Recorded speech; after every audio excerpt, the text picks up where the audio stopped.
rest and just to remember to, after that, well, sort of depending on how the rest goes, after that you gain back all of your hit points, all your spell slots, all of your, resources. One thing that I wanted to bring up, because I realized that it's never really occurred in the campaign so far, is that, all of you guys have backgrounds and you get certain special features for that.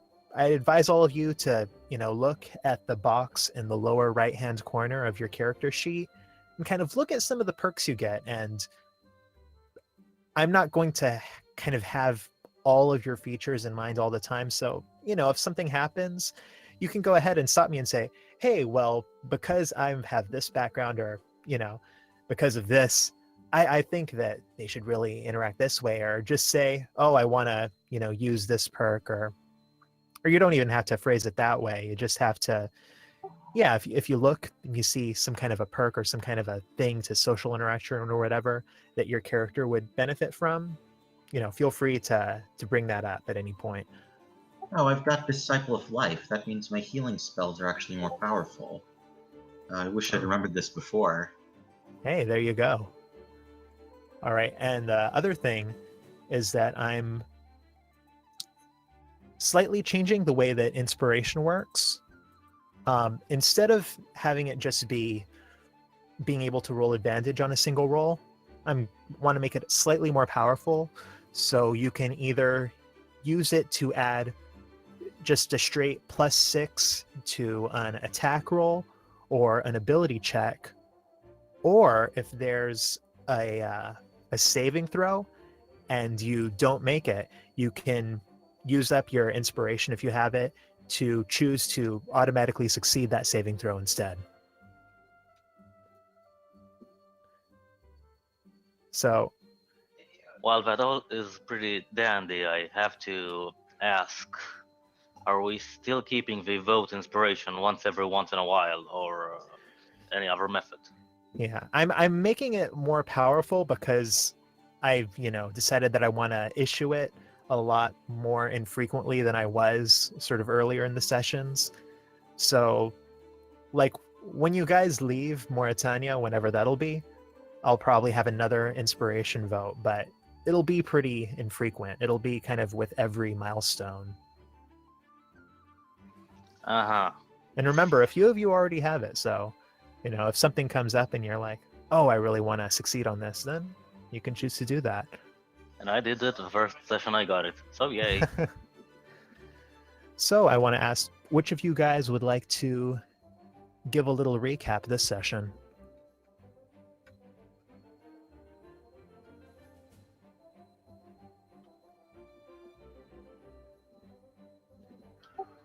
I can give it a try, I guess. I can't guarantee it'll be the best.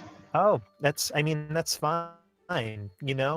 It doesn't have to be, it doesn't have to be anything fancy. Just, a simple statement of what happened last time. And it also kind of helps us get into it and helps you guys to take more stock of the story as well.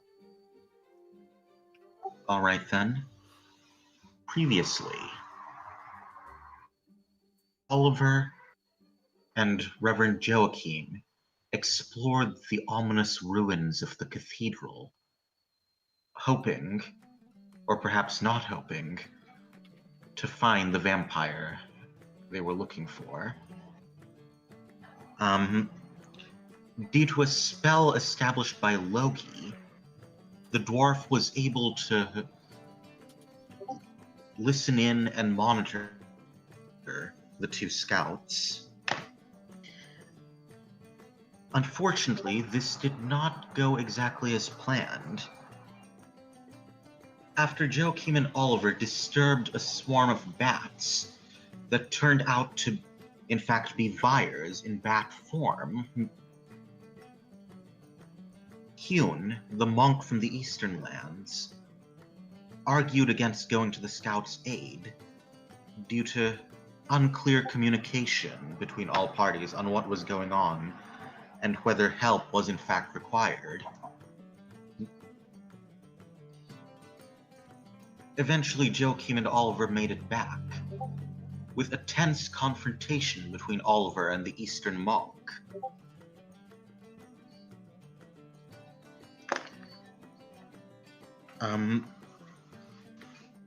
This was soon followed, however, by a life-threatening encounter with two vampire juvenites, perhaps the toughest fight our heroes have yet experienced.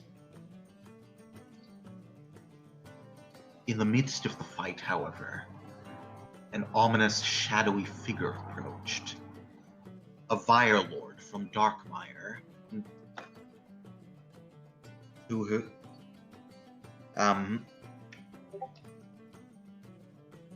jealous of his hated rival having turfed him out of the upper tier, conscripted our heroes into helping him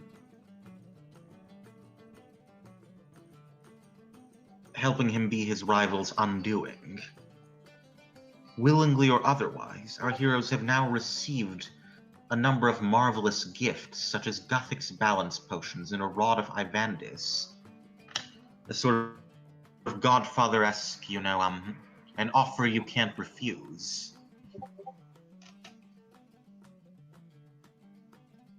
Weary from the trials and horrors they've just experienced, our heroes have opted to camp for the night before returning to Port Phasmatis, with the vampire's promise of protection extending over the area they are currently located in.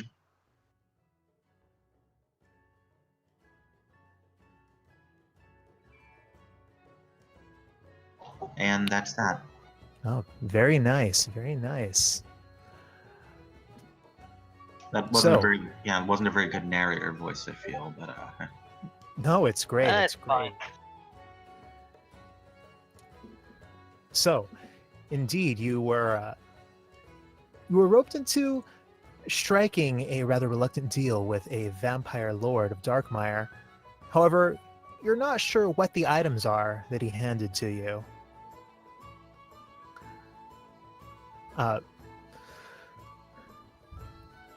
The end of the last session, you guys were preparing for a long rest. You had decided to make your camp near the snails instead of in the cathedral itself, after this Fire Lord had promised his protection over the site where you guys had made your venture. Now, I would like everyone to roll a survival check to see the quality of the campsite that you make.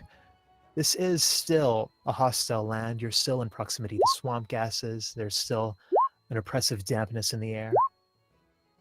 Thank you, Notrix. Thanks, Druid. Oh my god. Again. No, I'm done.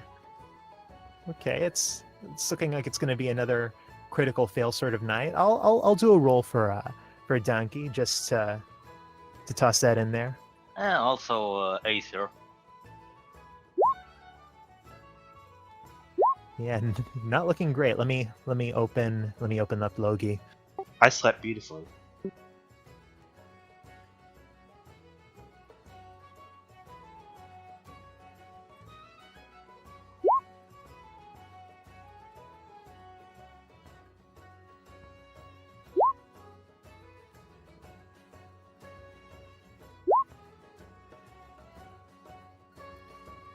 All right, so Logi did pretty all right.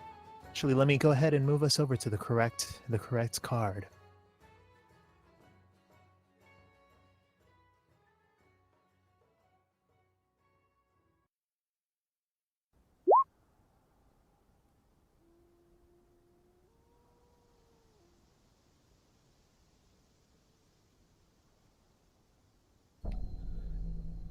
So, the party manages to make a campsite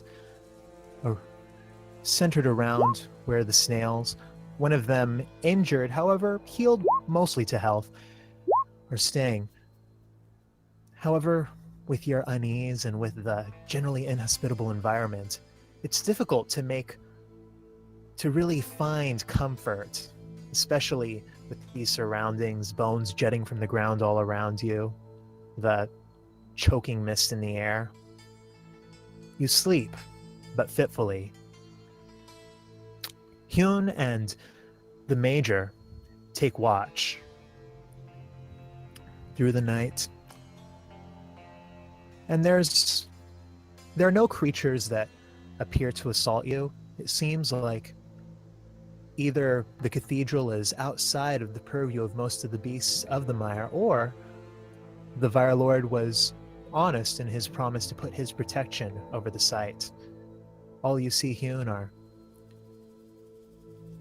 the constant comings and goings of swarms of bats in and out of the cathedral. You hear an occasional howl somewhere far in the distance, and occasionally you see little dots of light through the trees, similar to the light that you saw as you traversed the mire. At one point, you could swear that you see a silhouette looking over the boneyard from somewhere high up in the cathedral. However, when you turn to focus, you don't see anything, and you're not sure if you actually did see a human silhouette or if it's only your nerves playing on you. The Major takes the next watch, and then Hyun once more, until finally the morning comes. The deep haze of this area of Mauritania not really having much variation between the depth of the night and the grayness of the day. As you all rouse, I'd like everyone to make a Constitution saving throw. Here we go again. Oh.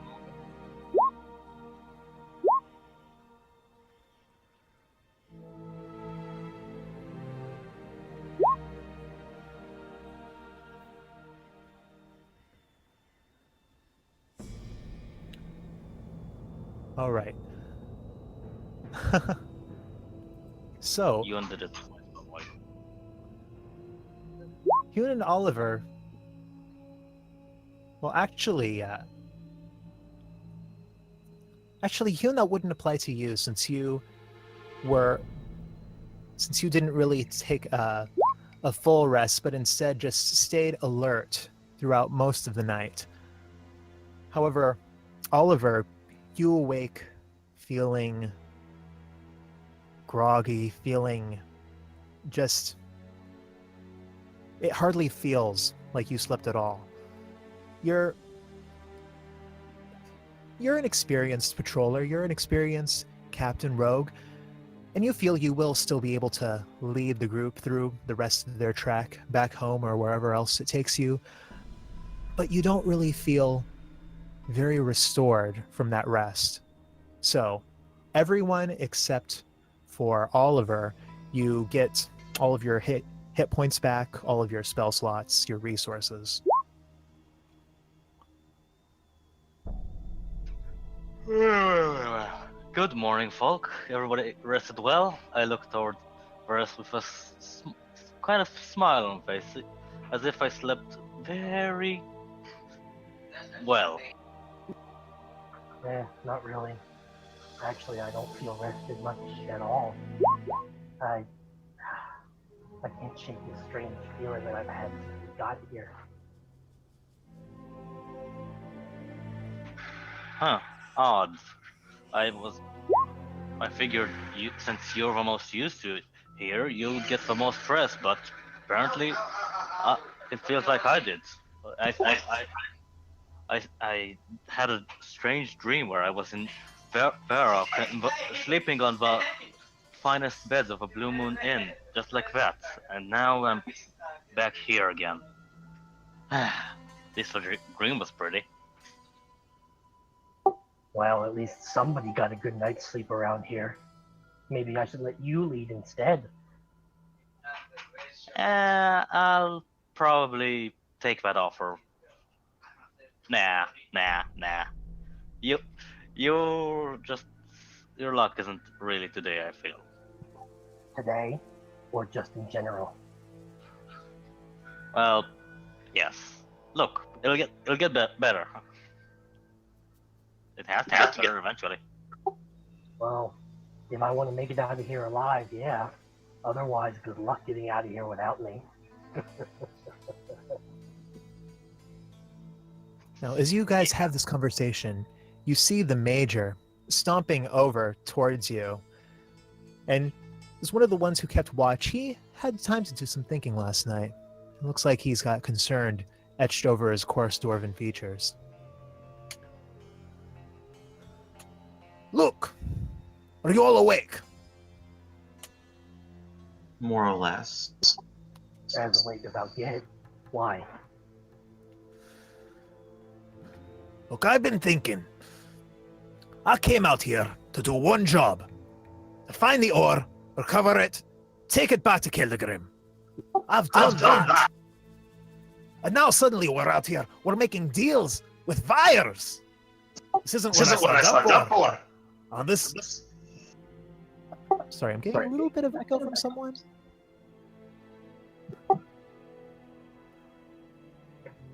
This isn't what I signed up for. Did you just hear it? Yeah. Hang on.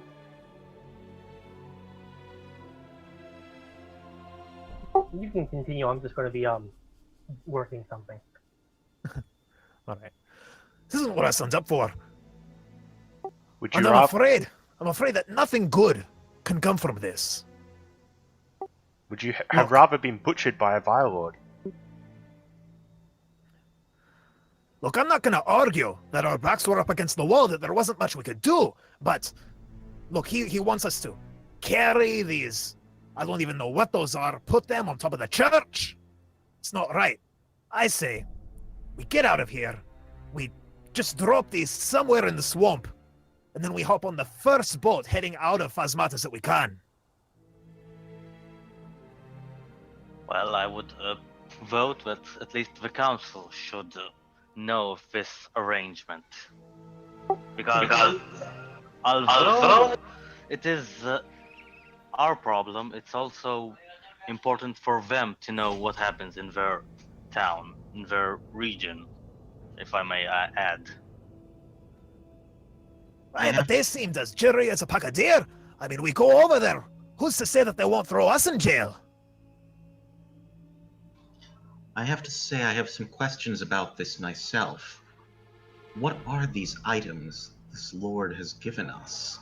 Can we really trust that they're not some way of subverting Phasmatis' defenses? I imagine the vampires would love a piece of your very much alive settlement. Did it get better? Oh yeah, it's good now. Don't hear any more echoes. Okay, good. Well, I guess I do a little bit. Guys, anybody? Hmm? Do you hear the echoes? I heard a bit, yeah. Can you guys hear me? Oh Yeah. yeah. Hang on.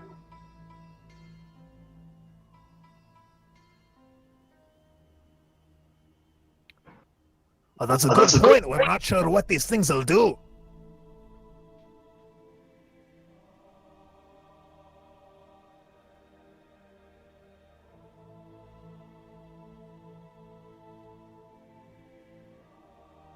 Well, there's only one way to find out, I guess.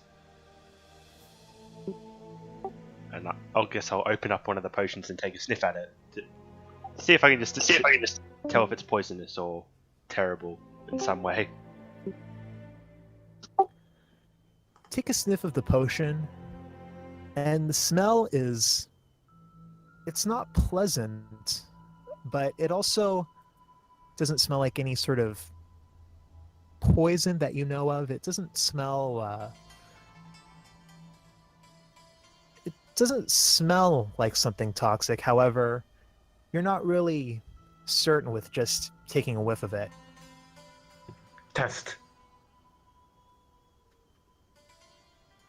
We heard that, Joe.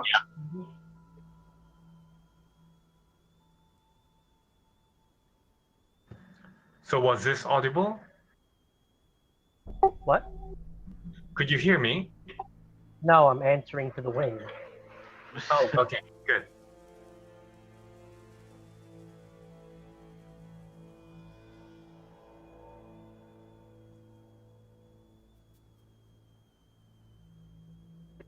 I think we're all distracted by the teapot noises.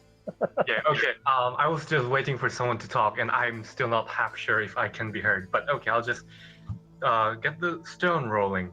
So Hyun steps forward and says, I do not believe it is wise to discuss potential betrayals of the Fire Lord when we are in his domain. Perhaps we should save that discussion for after we investigate the cathedral. Perhaps. Oh, You can. Perhaps, yes. That is a good point, says Joachim. For all we So- know, he is the one scrying through that eye gem. Wait, the eye gem. The eye gem, of course. We're heading into the cathedral, right? And there was this giant hole, right? Was. about 100 feet deep or so, according to the priest over here. All right, good, good. Don't suppose you mind if we carry the eye gem with us into the cathedral? If you're planning to throw it down there, that works for me. No, I have a better idea. Trust me, my plans usually are great. And you can feel the uncertainty as I say that. And Oliver kind of looks around to the rest of the party, hoping for somebody to at least confirm what he says. About his great. Joachim takes his head rapidly. And as you guys all, your gaze falls to Oliver, you can't help but notice that the captain decided to sleep with his hood on. And wonder if that might be part of the reason that he's so much more haggard than the rest of you this morning.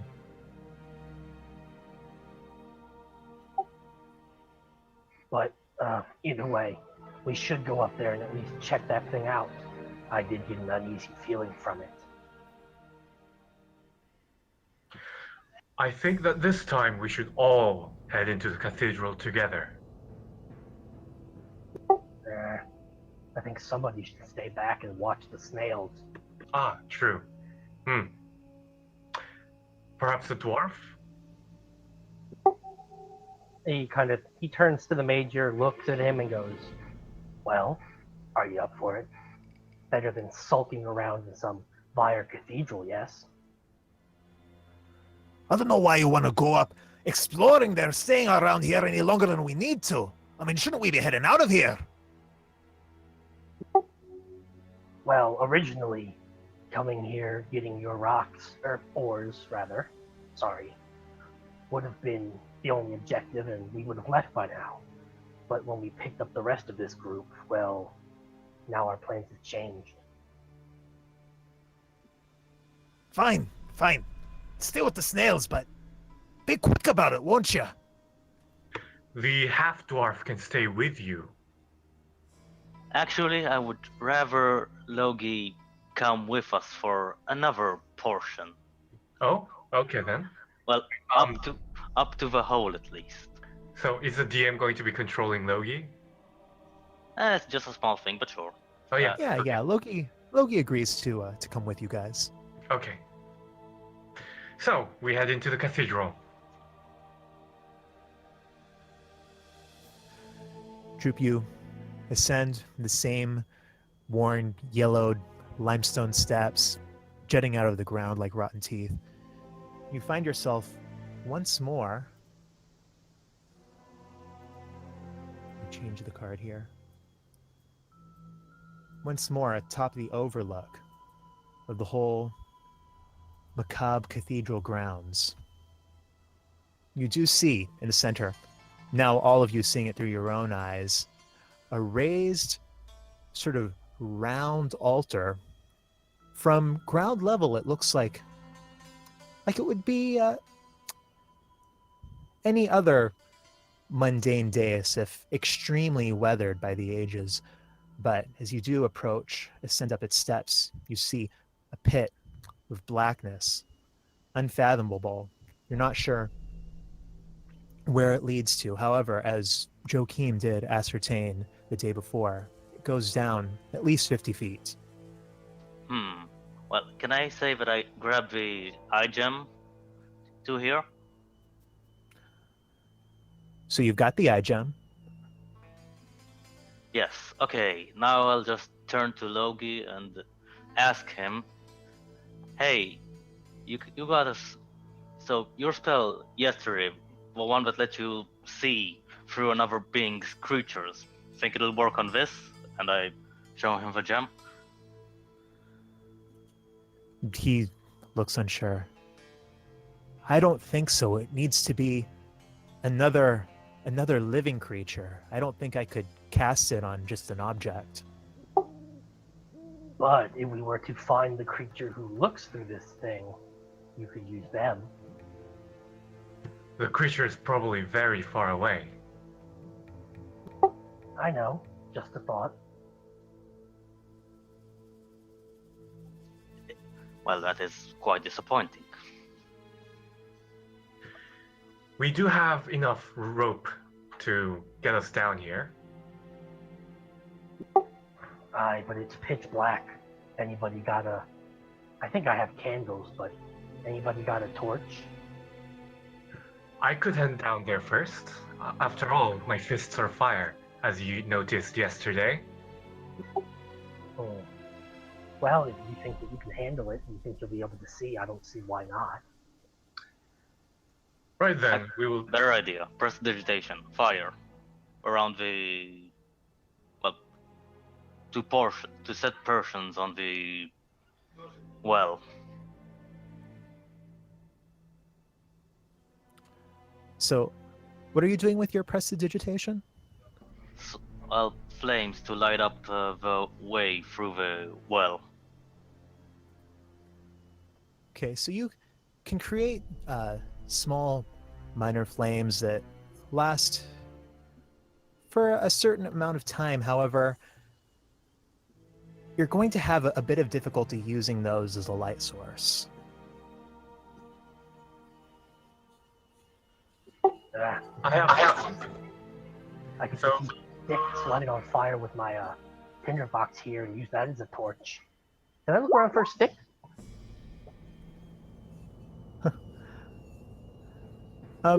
Yeah, it's easy enough to find a piece of wood. It's not the driest, you know. There's a natural mugginess. You're still kind of surrounded by swamp on most sides. However, you could probably, after a few minutes, get it to light. Okay. So Oliver walks over, finds the driest and sturdiest looking stick he can find given the circumstances.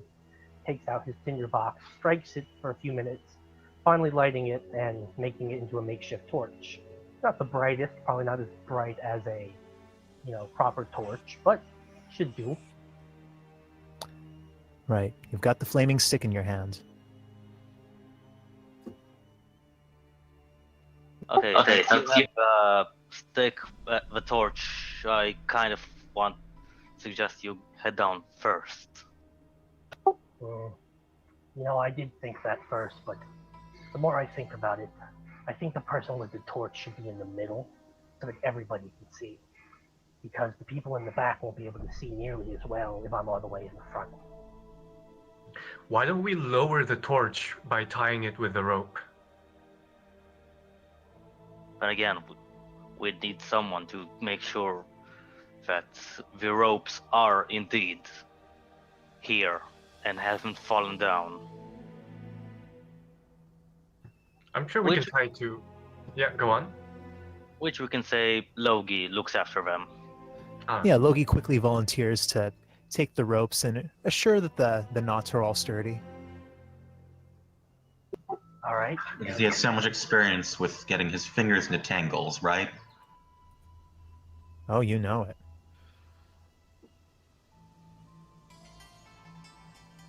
So are we doing the tying the torch at the end of the rope and then lowering the torch itself? Or should one of us go in?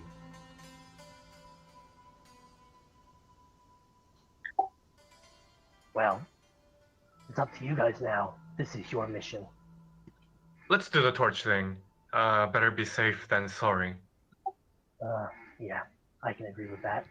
So Hyun gets the end of the rope. Okay, so first of all, I would like to tie 2 lengths of rope to make it. I think it's 50 feet each, right? Yes. So you make a 100-foot rope.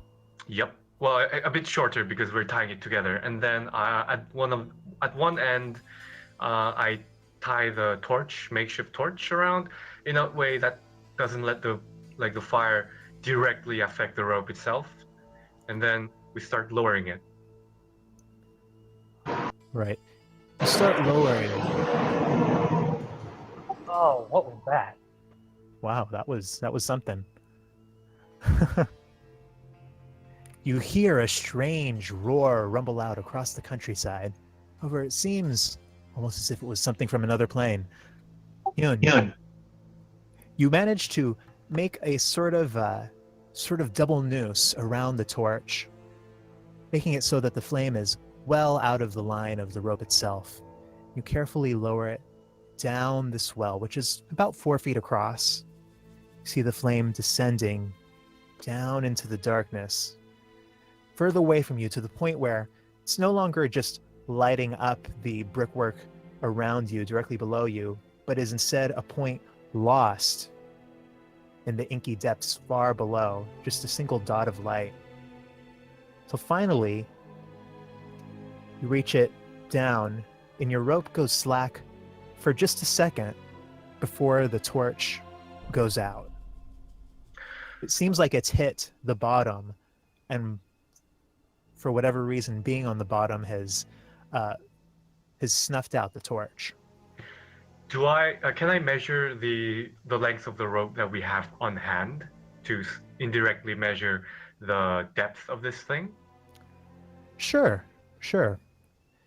Pull out the rope, hand over hand, and you, taking a quick measurement, sort of folding it up over itself and down over itself again, using your own body as a measure, you manage to ascertain that it is about 70 feet deep. That is very deep. That's a long way down. Yeah.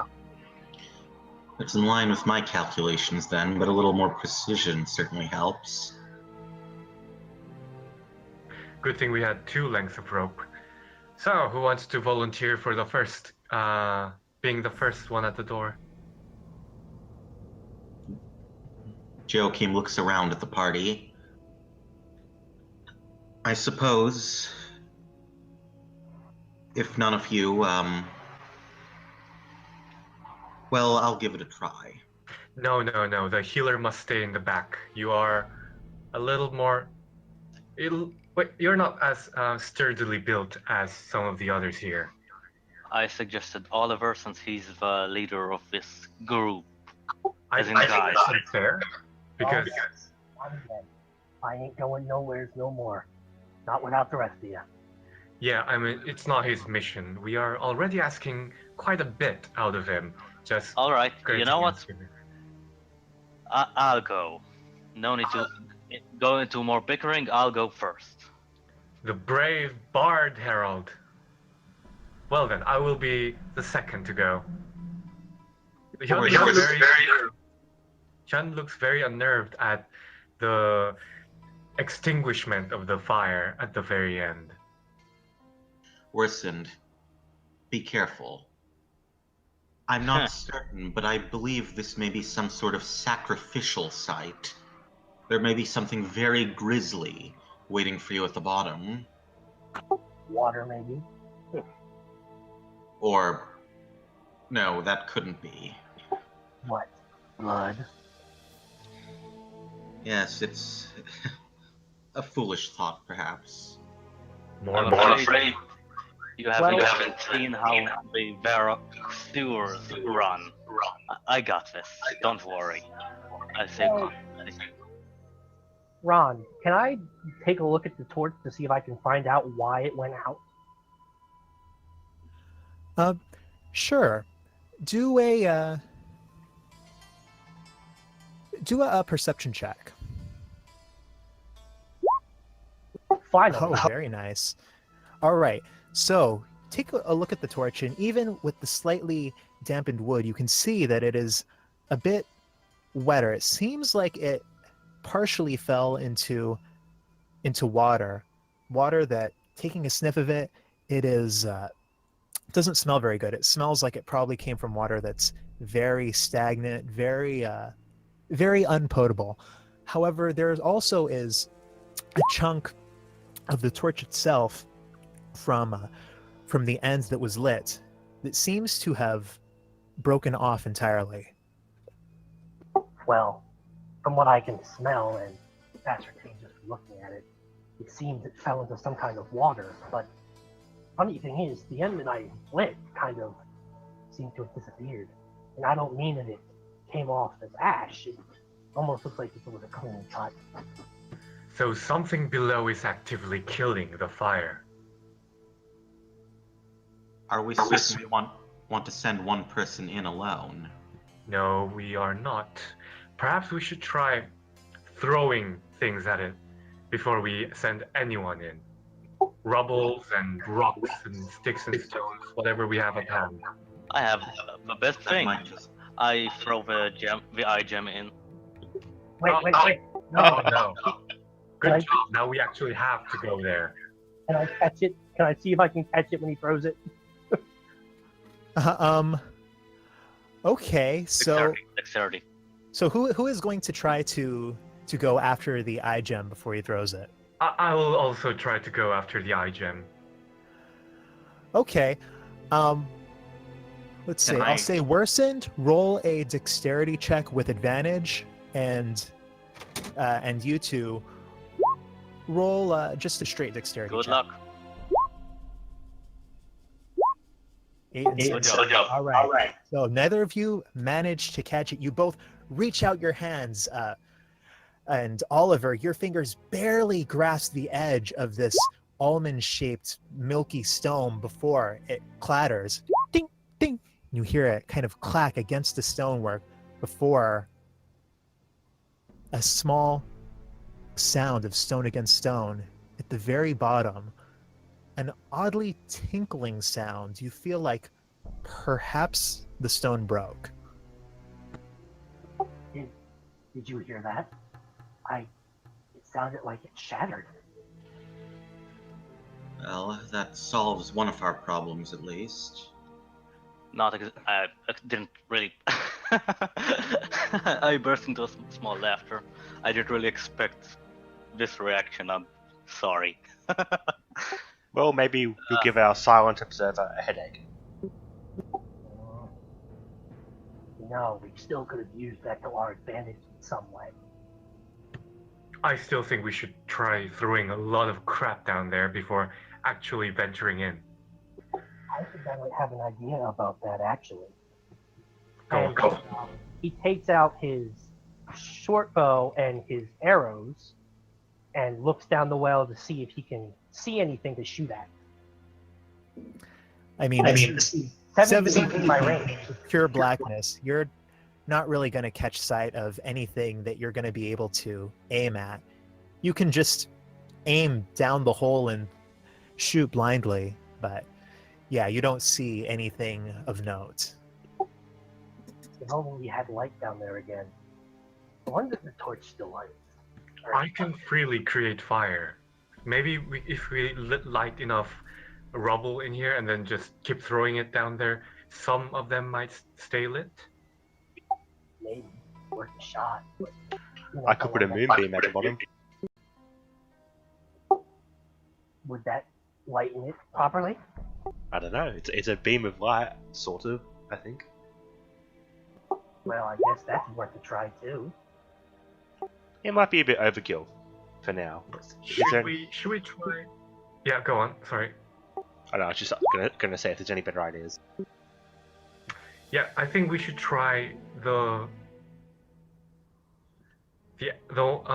plan that uses the least of our resources first. Meaning yours, because they're not our resources. Yes, I mean, after all, create fire is basically a cantrip, so... Well, Speaking out of character. Oh, sorry. Were you talking to me when you were talking about not using resources? No, I was talking to Layton about his beam. Right. So it seems I've also got a spell, Continual Flame, that basically, a flame that produces no heat, requires no oxygen. It seems pretty handy. Springs from an object I touch. and cannot be smothered or quenched. But you do need ruby dust to cast that. Ah. Ouch. Do you have ruby dust? I don't imagine I'd have ruby dust, so no, I don't believe. Well, of course, no, I don't have ruby dust. Was the eye gem by any chance made of ruby? It definitely did not look like any sort of ruby you'd ever seen.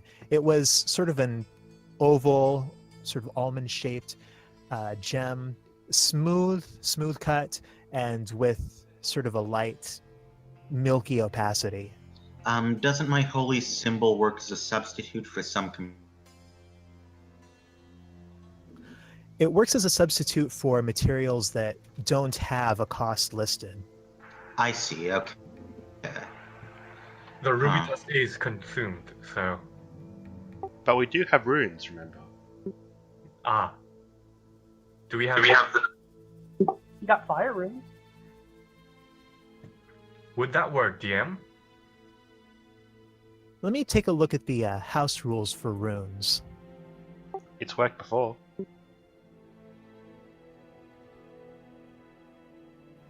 For spells that do consume materials, expend rune stones equal to the GP value of the materials times 10. That's a lot of runes. So that's what, 500 fire runes? Yeah, so you guys don't have that. Feels bad, man. Right. Then we should try my way first. I don't see any other option that saves us as many resources, so look around. Worth it. Okay, DM, I would like to try and find as many flammable rubble as I can, and then stack them around the edge of the. I assume it's roughly circular, the hole, Yes, it is. like a well. Yeah. As a matter of fact, why don't I'll bring up the battle map. Okay. Oh god. Yep. So, I would like to. Oh, there it is. So I want to put the flammable stuff around the ridge, so that I just put them all into, make them all burn as quick as possible, and then dump all the flaming bits down into the hole. All right, so go ahead and roll an investigation check for finding flammable debris. Can we all sort of help him in that, or is he doing that on his own? You guys can help. So, yeah, we'll call that with advantage. Oh, well, 13. Well, you do manage to find there is a lot of dead vegetation in the general area. Not so much in the clearing of the cathedral. However, you do manage by the other raised dais to the west side. There is a whole sort of almost like a little bramble patch of just sort of dead, dry brush. You manage to get this out, and it's not quite as huge of a pile as you would like. However, it's still a sizable pile, and you manage to make a whole circle of dry brush all around the opening of this well. I proceed to light the bundles and then quickly throw them into the hole. Right. You light the closest one, a large, what almost looks like a tumbleweed, very dry, and you see the flames start to trace its way down the different veins of old, long dead branches from this. It starts to spread to the other bushes, and you quickly kick them down into the well. Some of them kind of scrape against the side. Some of those sturdier pieces sort of bounce. However, after a while, you look over and you see that there is now a steady patch of light at the bottom of this well. However, you also get this very strong, very sharp smell coming out of it. Not just the smoke that is starting to choke the well, however, something deeper, something more fetid. What is that? And I can't see through all this smoke. But that's a good thing because the smoke will choke whatever is inside there. To make more smoke, I need some wet foliage. DM, could I look for a bit greener things that might still burn? Because they produce more smoke but less flame. Yeah, go ahead and roll another investigation check if you'd like.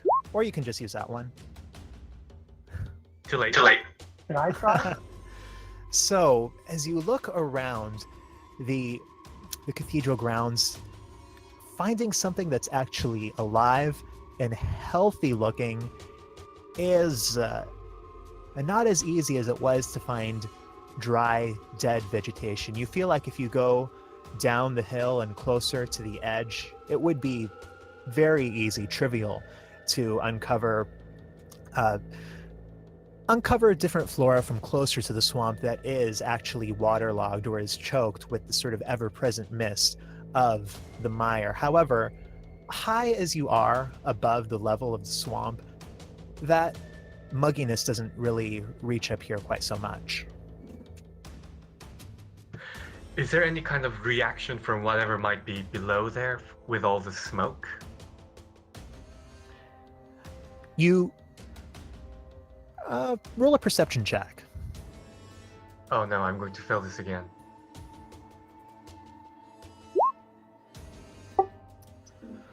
So you kind of try to wave away the black smoke as you look down.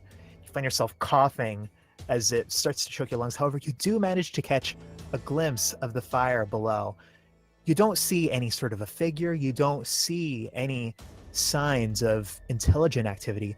However, you notice that the point of light that you just saw before, a single dot in the darkness, has spread, and it seems to, like, there's a point a little bit larger than it was the last time you looked that is still just that yellow, orange, pure, dead brush flame.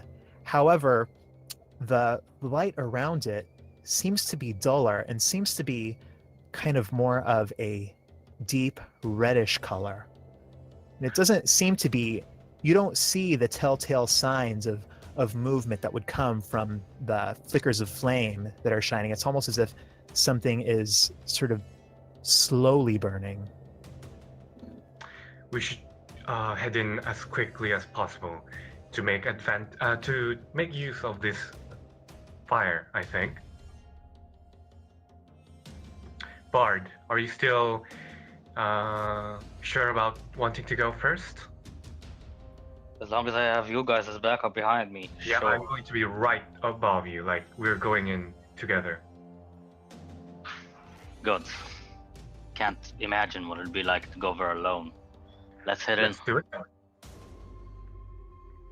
Right, so we head with the rope, DM, and Rom is beneath me, and I am on the top. Okay, so Logi easily enough manages to find a sturdy piece of rubble nearby the pit and ties off one end of the rope. Rom and Hyun, you begin to descend into this pit. I'd like both of you to go ahead and make Constitution saving throws.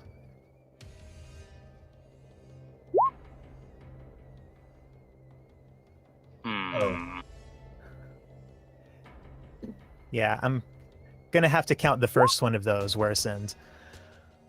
Accidentally, sorry. So, you begin to descend, and you see sort of these square, pockmarked, ancient brickwork all around you in a circle.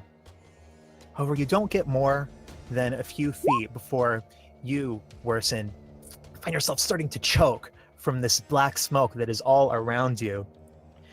Your fingers clench on the rope and you feel it jiggling. Hyun, you right above, you're also have time, your eyes are watering. However, you nearly feel your grip loosened as Worsen right below you breaks out into a violent coughing fit. You manage after a few seconds to regain your composure. However, you're not sure if you'll be able to have the fortitude and dexterity to continue all the way down the 70 feet to this to the bottom of this pit. You're only about 10 feet down right now. So you guys continue. Yes. Worsens? I'll try. It's nothing. All right. Descend another 10, 15 feet. And you see that there is dirt heavily caked onto these square bricks of the well. And pretty soon, it's so heavily caked that you can't even see the brickwork anymore. If it weren't for the regular, precise construction of this well, you would believe that you were going down a regular borehole. Both of you guys roll Constitution saves again.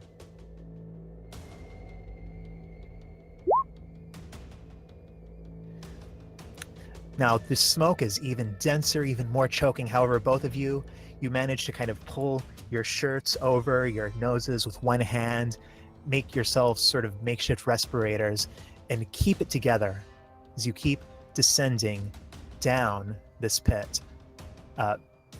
You guys do both continue, yes? Yes. All right, another Constitution save.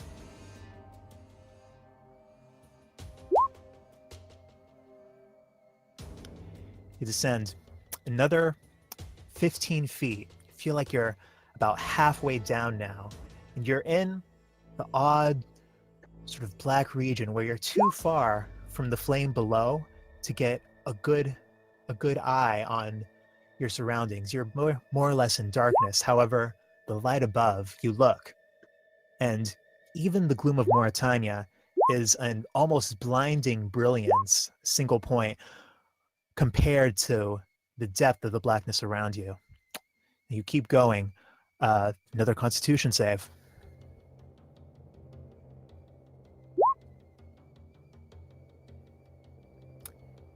Keep descending, and now the smoke is getting far denser, and you can start to feel the heat of the flame below. As you look through the smoke, you can actually make out the fire itself. However, there is a redness that's almost veined all around it. And you're not sure what it is, but it seems almost like this fire is in the midst of, you don't know if it's a pile of charcoal or something. Something has a glow to it. Another Constitution save.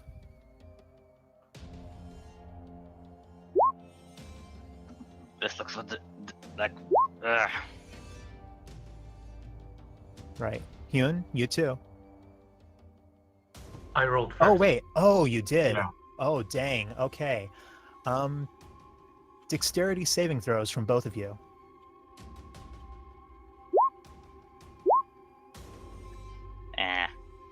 All right, Hyun, you start coughing violently. Your lungs are choked up here, this close to the smoke. You can barely withstand it. However, worse than you, your lungs already beginning to fill with this sooty air. Getting the smoke this close is far too much for you to be able to bear, and you feel your grip loosen as you fall. Fortunately, you're close to the bottom of this well. However, you still take, let me see, you take 6 damage as your grip falls, and you fall right into the flame, taking another 12 damage. Oh, dang, that's 3 6s in a row. All right, so Worsen, you take 18 damage as your fingers, instinctually clutching for your throat, let go of the rope. You fall right into the flame, and after a second, you manage to roll out of it over into this oppressively hot, acrid-smelling chamber. However, you've taken 18 points of damage, 6 bludgeoning and 12 fire.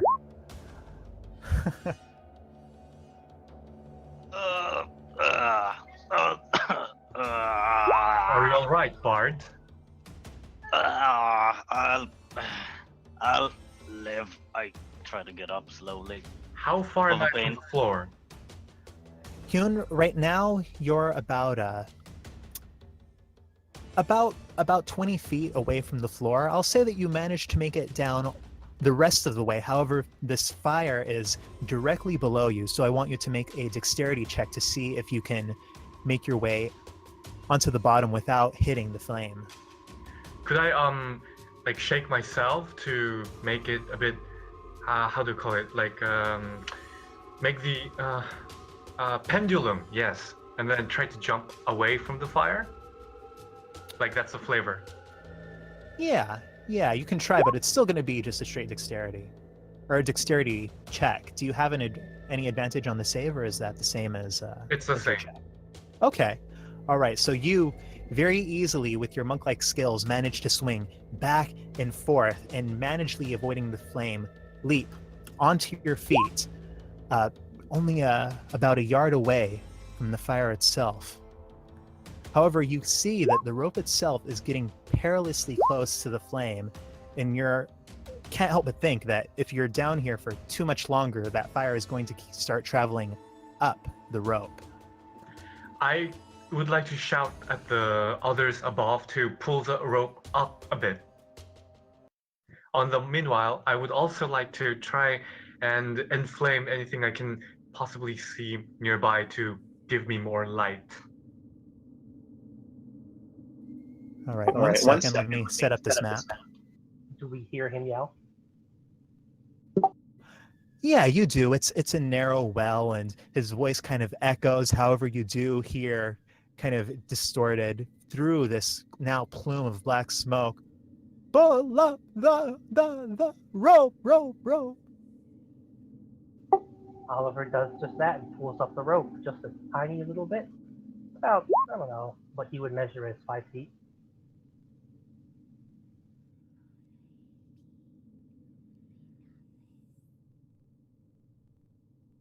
Hello?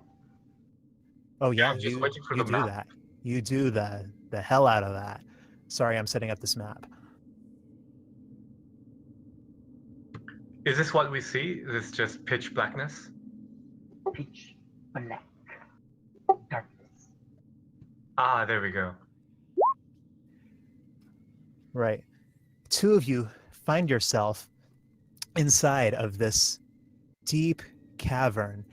There are occasional signs of brickwork illuminated by the now now almost frighteningly large flame right behind you. I should probably even put a little flame on there to signify that. But there is a smell, not just the smell of stale air and not just the smell of smoke, but there's an acridness, a very sharp smell to the chamber itself. You look around, you see that the craggy walls are lined with this sort of white mushroom. It seems to have flourished down here in the darkness. And you see sort of in the gloom a couple of long petrified tree roots growing up from somewhere else on the land. Down at your feet, you see that the ground itself is a deep black, and it feels almost soft. You know, you can mark it with your shoe. However, you see directly around the flames, this blackened ground has actually started glowing, and it seems to be stretching out towards you, glowing almost like coals. I move away from the weird glowy thingy. And then I try to collect some samples of the ground. Well, you said it was like Earth, right? But it's not quite Earth. Yes, you reach your How do you collect samples? Do you like use a tool, or do you just use your fingers? I'll use my fingers. This is a terrible idea. Don't do this at home, kids. All right. So even away from where the ground is glowing, it's still very warm. It almost burns you. However, with your monk-like reflexes, you can kind of toss it up in the air, sort of in your hand. And it seems to be almost like a gummy consistency. But it's very, very dark black. And you see it leaves your fingers completely black where you've touched it. And you catch a whiff of it, particularly as you scoop it up, and it has a very, very sharp smell to it. And actually, go ahead and roll a perception.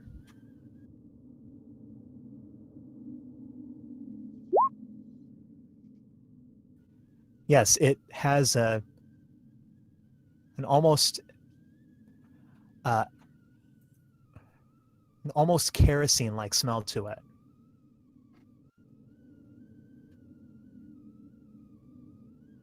Oh, this was a bad idea. Okay, I would like to. This place was constructed. This place is artificial. Well, not entirely, but some of it. Don't you agree, Bard?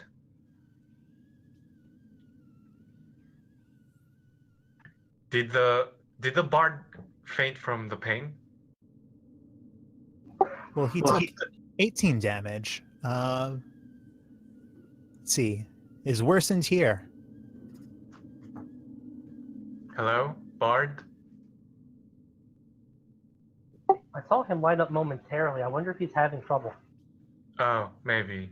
Well, I'm just going to try and look for a sort of exit or another entrance to this to and from this place, because this place is clearly man-made. Well, not man, but something made. So. So another exit, like aside from the well itself? Yes, because that's a very inconvenient exit. Maybe, could I, is that tree roots that I see over there to the right? Yes. Hello? Do they look alive? Hello, we can hear you now. No, they look pretty dead, and you see that sort of apart from the well, the chamber kind of goes out into sort of a wide, broad chamber. The roof is maybe 10 feet up from the sort of blackened ground, and these tree roots go straight through the roof and then down into the ground. And yes, they look very dead. So you mentioned that I smelled some kerosene earlier. Does the earth that I touched feel oily? Does it leave some kind of oily trace on my hands? It feels more gummy than it does oily. However, as I said, they leave your hands completely black where you touch it. And as you go to smell your fingers, it does have that sort of kerosene smell. Mind if I do an investigation to search if a iGem is around here somewhere? Sure. Just first of all, I'm going to do one thing here.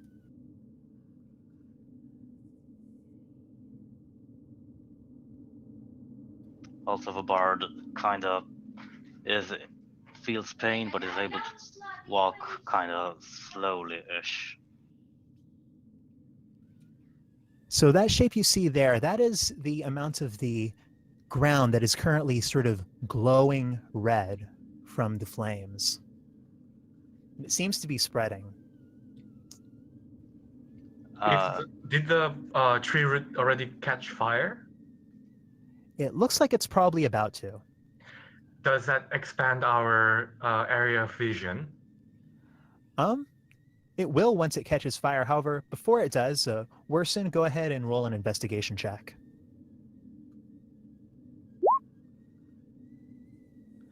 All right, you manage to look and you catch a glimpse of the largest piece of this of the iGem, which is actually on the opposite side of the flame, right over here. However, you do manage to scoop up a couple more shards that are closer to you and are not currently in the sort of danger area. Oh, I'm not going to collect them. I'm just going to try and hide them in closer and reply to Jan. Well, it's looks like the gem has been lost. What about you? Find anything better? Sorry. Never mind the gem. We need to try and get out of here. That glow is spreading. So is that fire. Oh God. Do you think And you can indeed, stand? at about this point, the tree roots do suddenly, flame starts to find its way running across these dead roots. And as the whole thing comes to light, you see on the far edge of the cavern the edge of a pool of some sort.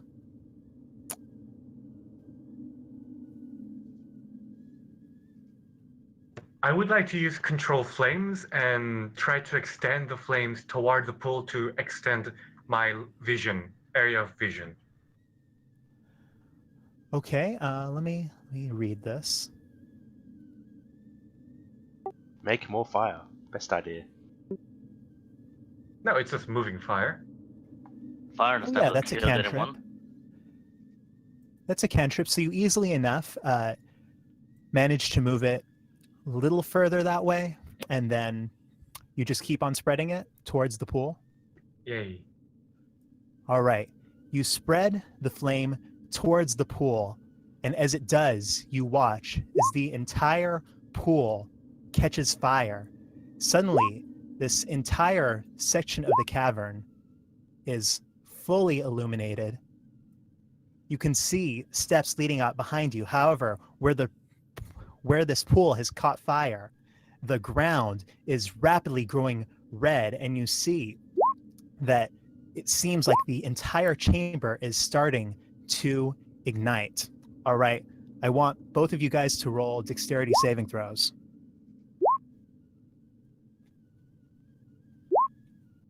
Oh.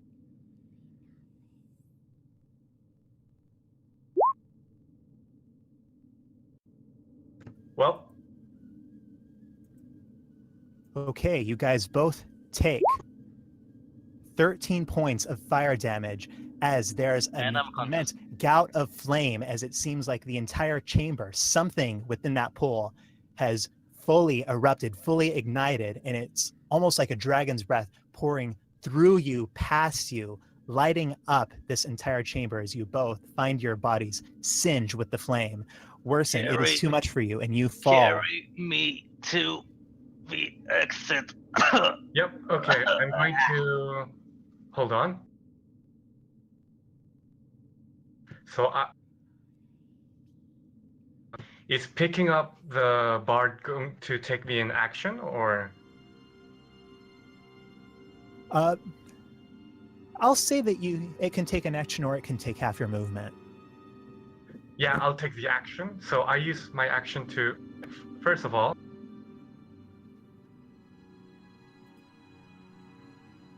I move 5 feet and grab the guy. Do I have to be on the same square to get him, or can I be on an adjacent square?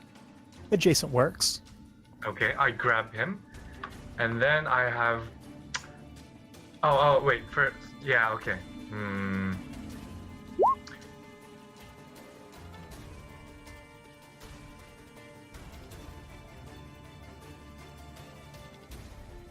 Okay, I'm going to spend 1 key to use my monk thing. I have posted in the chat, and that will give me dash. So I first use that, which means my base movement is 50 feet. All right. And I'm using a bonus action for dash, which makes me have 100 feet. I use 5 feet first, and then grab the guy, the bard, which means I have 95 feet, but I am encumbered by the bard, which means I think it'll have. Yeah, it halves it. Half of 95 is 40, 47.5, right? Yeah. Okay, so I have 47.5 feet of movement. How I use all of that to try to get out via the stairs while carrying the unconscious bard. How far do I get? Okay, let me calculate that. So you're just running at a full clip towards whatever you can find going this way. Basically, I am assuming that whoever constructed this place is not an asshole, and it leads to some kind of an exit. You know what they say about assumptions? Yes, well, it's not like we have a lot of choice currently. If I So go you get- through... If you You die, get we 20. both die. So And you see that the chamber does keep going. You see that you're in sort of a crossroads. You see that there are more sets, another narrow set of steps to your right.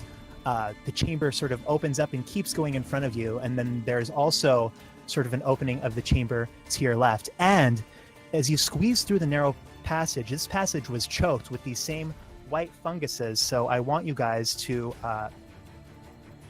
well, actually, just you, Hyun, since Worsen can't really make a check for his own. I want you to roll a dexterity check with disadvantage. All right. However, even rushing as you are, you do manage to kind of turn your body sideways and clip through there without touching any of these mysterious white mushrooms. Now you find yourself at a crossroads. You've used 20 feet of your movement. Which way are you going to go? Are you going to go straight? Are you going to go right? Or are you going to go left? What do I see from my very quick perusing of both of the roads? Are there more fungi in one particular area, or? It seems like there are definitely more of these fungi ahead of you. To your right, down the steps, you can't really tell. You see traces of it, though, on the walls of the steps themselves. So there's a chance there might be more. To the left of you, you don't see as many of these fungi. it's technically not combat, but can I try death saving throws? We'll say after Hyun has made his movement. Yeah, I'm not finished with this turn yet. So, Alright. Okay, so the stair to the right is going downwards? Yes, it is. That is not very promising, but it does look like the only road we have. I think we should take right. Also, you're kind of unconscious, so you have no say in anything. We're taking right.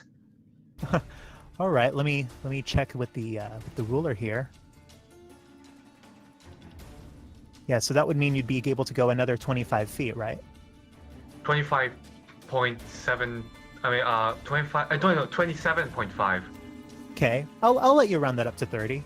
So you managed to make it all the way through to right there, carrying worsened. However, do another dexterity save with disadvantage to squeeze through this passage. All right, and you do, once more, with your monk-like, very well-trained reflexes, manage to ease your way right through this narrow passage. All right, you're now... Let me change the revealed area.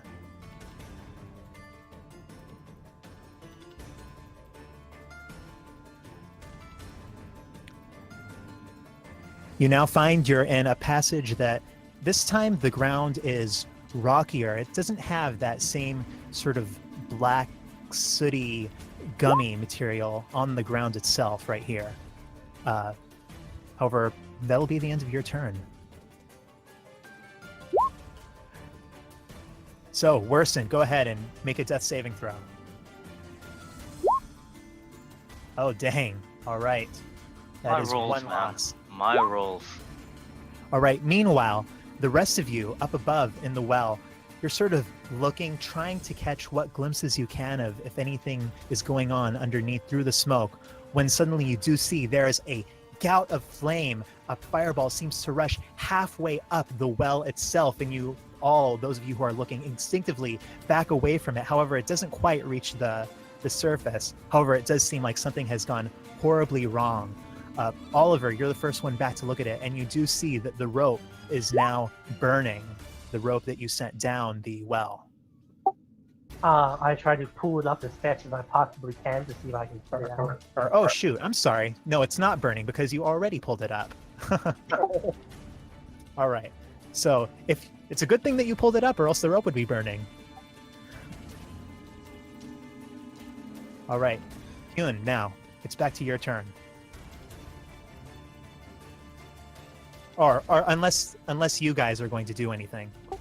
Or how much yeah. smoke is coming out What of the was well? that? I don't know. He kind of runs over to goes back over to the well, sticks his head in a bit, and yells out, "Are you guys okay down there? Hello?" Can't hear anything. They're not there. They need our help. This is just like when we were in the cathedral, which Yeah. we still are. There's a giant flame down at the bottom now. If we try to get down there, we'll be toasted. Wait, We is there a can't do giant nothing. flame? Do we see a giant flame? Isn't It's the whole just thing on fire? Yeah, you look down the well and you see that indeed, while before there was a single point of light and sort of a red simmering light around it, now it seems like everything that you can see from the perspective of the well is just licking flame.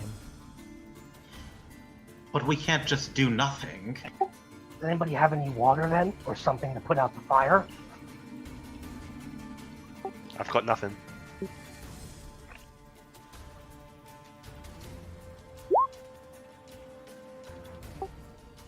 I can get down there, but I can't put out fire. Can we just say that I set create water, even though I didn't really set it? I think you did set it, didn't you? I don't believe so. What's that? Oh, I thought it was on your prepared spells. Let me take a look.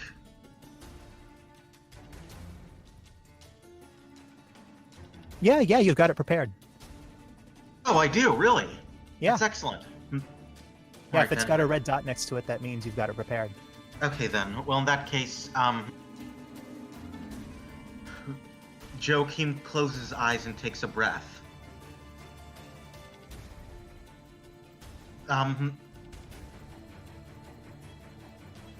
When the white rain comes, the fleets of our enemies will be sunk. So says the Book of Flight. And Sarah Doman, if you can hear us, please douse this flame with your white rain.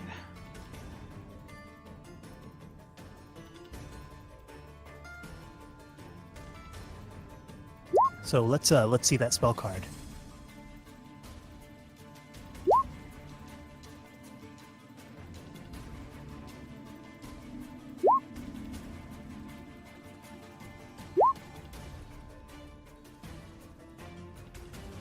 All right, so you cast that, opening your hands, and as you do you aim the create water spell like as far down the well as you can, or do you do it more from your level?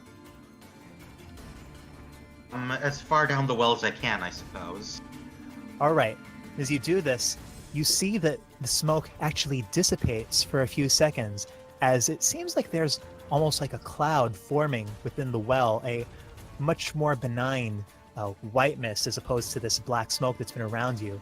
And you hear the sound of rain echoing up off of the stone brickwork. And you see, after a couple seconds, that the fire at the bottom of the well seems to have dissipated. However, you still see that red simmering that was around it. And you do see the flickering of light on that area. It seems like there is still a lot of fire somewhere deep in that passage, and that it is getting closer to the bottom of the well. Okay. I jump in the well. You jump? Yep. Hopefully this will work. You just jump. Suicide. Yeah. Okay. Oh dear. Hold on. Errors have been made. Well, okay. Yeah, this is probably going to be okay. Okay, you jump down the well, trying to brace yourself against the stones in this sort of 4-foot wide chamber. You manage to kind of force yourself to bounce off the sides back and forth until you finally hit the very bottom, taking I was going to do something before I hit 15 the bottom. falling damage. I was going to do something you before were I gonna hit the do bottom. Yeah. All right, what are you going to do? Well, I'm going to transform into a giant spider, and then climb down. When I'm halfway down, I'm going to try transform into a spider, then cling onto the wall, basically. Okay, as you're falling, so go ahead and make a dexterity check just to ensure that you're able to do that.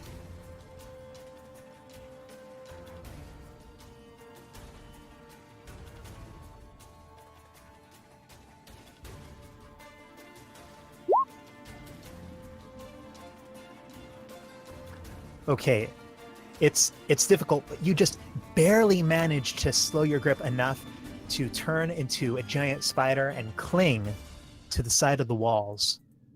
When you're about halfway down, we'll call that 40 feet down, then you manage to shimmy about halfway down the rest of the depth of the well. However, even with your movement, it's not quite enough to make it all the way down. However, as you get closer to the simmering bottom, you can make out more clearly a charcoal-like glow around what seems to be a sort of a small sensor that had been obscured by the fire before. Now the sensor itself is charred very black. You're not sure if that's an ancient charring or if it's just or if it happened from you guys tossing a bunch of flaming crud down here. But you managed to make it about halfway down the rest of the length of the rest of the depth of the well, and you'll have another 15 feet to go on your next turn. Okay.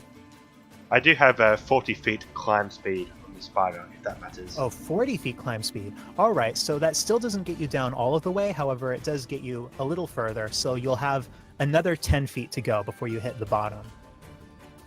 Okay. All right. Now, Hyun, it's your turn.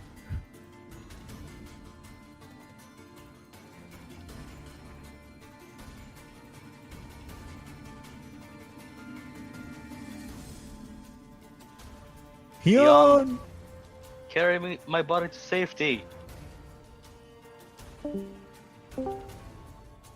Test, can you hear me now? Yeah. Yes. What is this for? Okay. Apparently, after a while of not talking, the mic just... Yeah, anyway. So I would like to use the double dash. I'm going to use my action to dash, which puts me into 100 feet of movement. And then also use my Step of the Wind feature to use bonus action to dash, which puts it on a total of 150 feet. And then I will halve it because of the stupid bard who went unconscious. Well, you could And have you're done it first. Continuing down that passage. Yes. So wait, I'm just So- going to move 20 feet and 20 feet and 20 feet because I can't really see what's going on. If that is okay with you. Oh yeah, sure. So you hold on. So you move 20 feet and you can see further into the passage, you see a pile of rubble. You can't really make out too much of where it goes. However, it does seem like it curves sharply to the right, and you can't see what there is beyond that curve.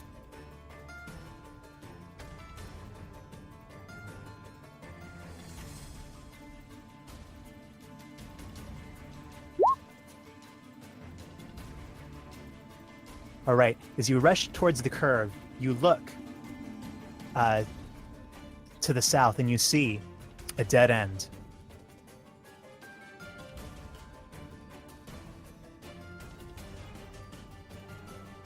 Well then, whoever built this place was an asshole. Right, back we go.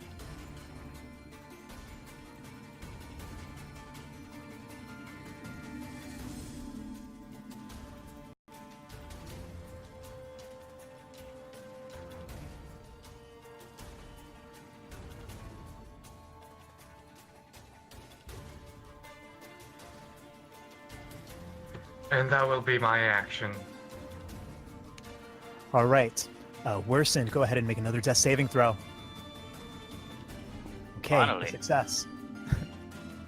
All right. Now back to the rest of you guys. Oliver and Joachim first. Are you guys doing anything? Wait, hold on. You just watched me jump down a well. Can I ask something? You cast something. What do you cast? No, I mean, can I ask something? Oh, sure. Yes. Yeah. So near the dead end to the north, I see some kind of pile of bones or something. Yes. You did see a pile of rubble, sort of in the in the middle of the passage. However, it was against the wall. Ah, okay. So it was not like obscuring a tunnel or anything. Didn't look like it. Okay. The pile of rubble was maybe a foot high at its tallest. All right then.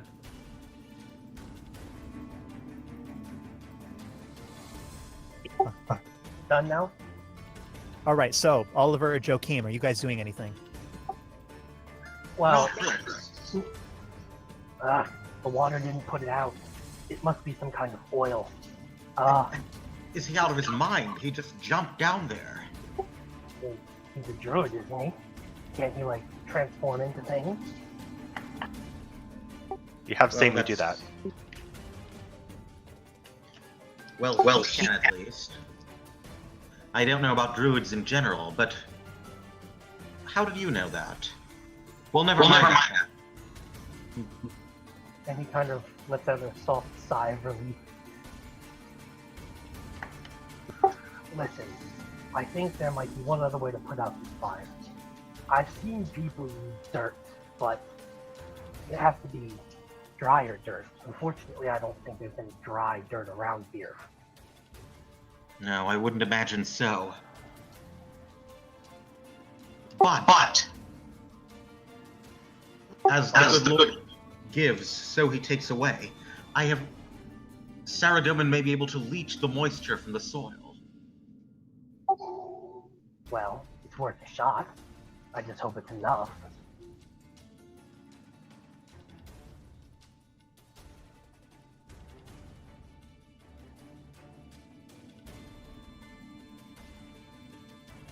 So what are you doing, Joachim?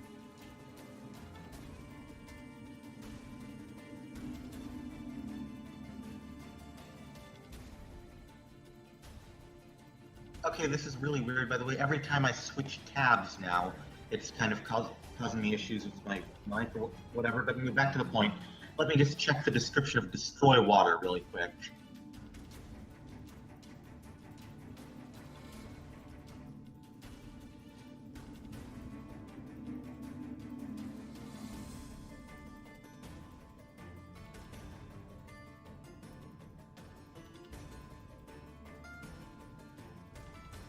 Okay, am I able to use destroy water to like leach moisture from the soil, destroy the water in the earth?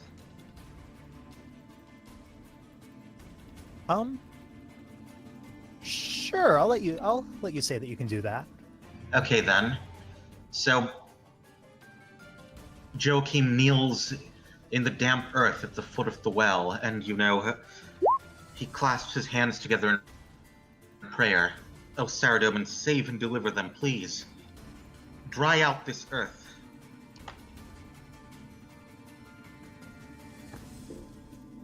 All right. As you say that, all the earth around you suddenly grows far drier, no longer with the sort of cloying clay-like stickiness of the muck, and it does indeed seem seems almost sandy in quality. However, you have used up 2 of your second-level spell slots. Well, I guess Oliver would start digging it up with his hands and start throwing it down the well as fast as he could. I wish I had something to do this with. A a shovel, anything. Right, Oliver, you start taking armful of dirt as quickly as you can, ferrying it over from the spot where Joachim is standing over to the well itself, kind of using your shirt as a makeshift wheelbarrow, pouring it down. However, you can't really tell yet whether or not it's having an effect. It doesn't look like it's doing anything. Then there's not that much dirt that we've sent down yet. Keep going. See if it does anything useful. All right. Nautrix, you as a giant spider now, you see all of this dirt falling past you, and you manage to cling to the wall as some of the larger clods fall past you and sort of just plop right onto the bottom and start to obscure a small portion of this glowing ground beneath you. So Nautrix, what are you doing? Okay. Well, I'm going to continue to climb down, so I'm sort of emerging on the ceiling upside down. Roll a perception check.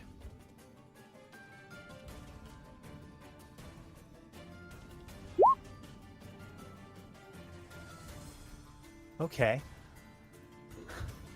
You see at about the level of where you are right now, maybe only about a foot lower, signs of... They're very vague and they're almost completely covered by the dirt itself, but you see a tiny trace of what appears to be some sort of a writing on the well itself. Wait, so Sort of on like the on side the of the side of the well, right there, the downwards part, like the hole, basically on the side of the Yes, hole. it's sort of like going in a ring, sort of just horizontally around this whole little section, about a foot lower than you. However, you can't really make it out. You can just barely see like the tops and the bottoms of a couple of characters. However, oriented as they are, it seems like it would be a ring around this particular part of the well. So I can't read it then? Or can I determine what language it is at all, or is it just too obscured? Roll an Arcana check. Oh, okay.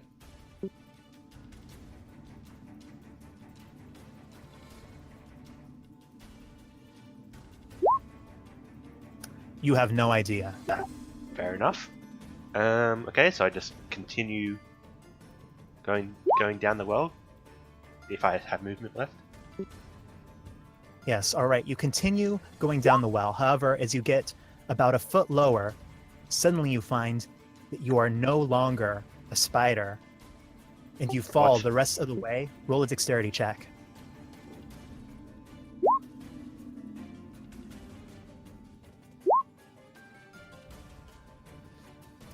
You fall, and you manage to not take any damage. However, you are prone on the ground that feels like it is extremely warm. You need to get up right away or else you're going to get burned. Okay, so I'm sort of sitting on the blue thing on the map, basically. Your oh yeah, let me put your character on there.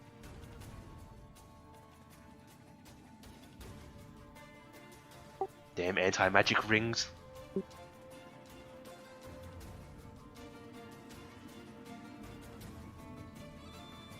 So you are right there. Okay, oh, how much movement do I have left? So it takes you half your movement to stand up from there. I'll say that since you only moved a foot in spider form, that doesn't really count. So then you have your movement speed is 30. Yes, it is. All right, so you have 15 feet of movement. And there is a giant fire in front of me, I'm guessing. Yes, there is, and it seems to be slowly edging closer. Well, I have absolutely nothing I can do about that. Okay. Do I see any signs of where the others might have gone? Roll a perception check. All right. Yes, you do. You see in the ground beneath you, which is again sort of glowing, further away from you towards the north, you see that the ground itself, which seems quite soft, that there are footprints in it. Only one set of footprints, though, heading up towards what you can see as the very edge of a passage. And as you look around you, you also notice that aside from this flame, which is the most certainly the most distinctive feature of this cavern right now, there are sort of white mushrooms in clusters all around the walls.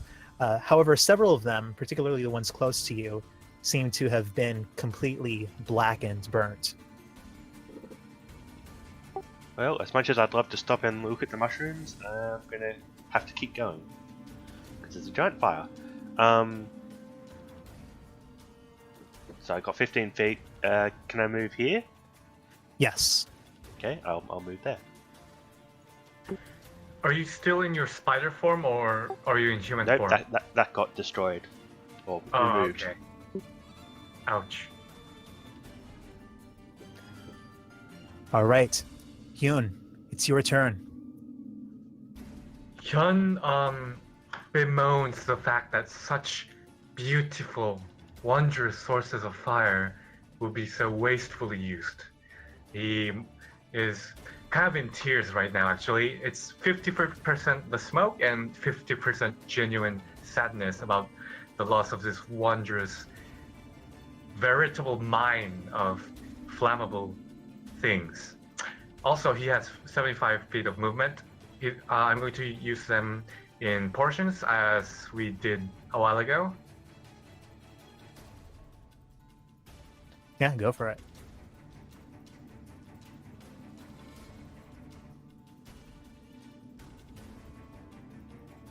Okay, roll another dexterity check with disadvantage.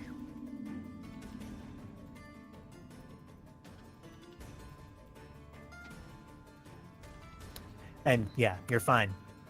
You again manage to squeeze through the chamber, and as you come out into this crossroads once more, this time feeling the heat having very appreciably raised the temperature of this cavern, sweat pouring down your brow, you do see at one edge of the passage, just barely cresting around the corner, your companion, Notrix the Druid. I hail at the druid and basically shout, "What the hell are you doing here? Did you not see the Inferno from up there?" It got partially put out. They're working on it. Well, come on. The way behind me, that's a dead end. We're trying out this way. How's Worsened? He's unconscious. He took a bit of a fall damage while trying to navigate the ropes. Not a very sprightly one, is he? Too busy singing, not enough bodybuilding. But enough time to talk later. We run now. I still have 40 feet of movement. And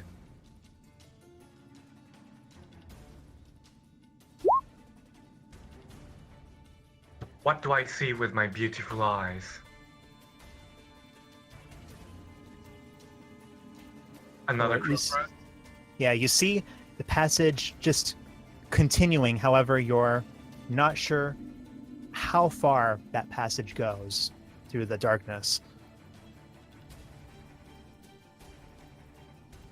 Lovely.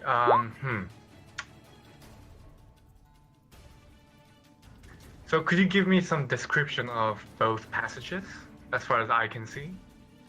Okay, the passage that you're heading towards right now, it feels a bit wider than most of the passages you've seen before. However, it has that same sort of sticky black ground below you. There are a couple of mushrooms on the walls, however, not very many. However, the whole thing, here the brickwork has become entirely indistinct, and it looks almost like it would be a natural cavern. And then to your north, you see another passage continuing. This one more heavily lined with the white mushrooms, and you do see, particularly at the corners, traces of the original brickwork, the same one matching the quality of the well itself. However, it is still has many of the mushrooms around it, and still that same black black substance on the ground. Which one is basically inclined upwards? Neither of them seem to have a very significant incline. Roll a perception check.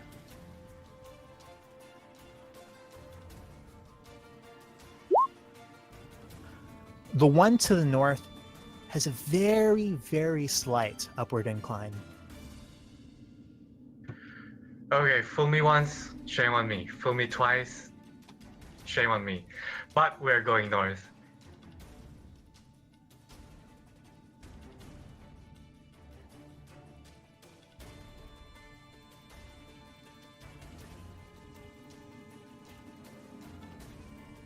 What do I see?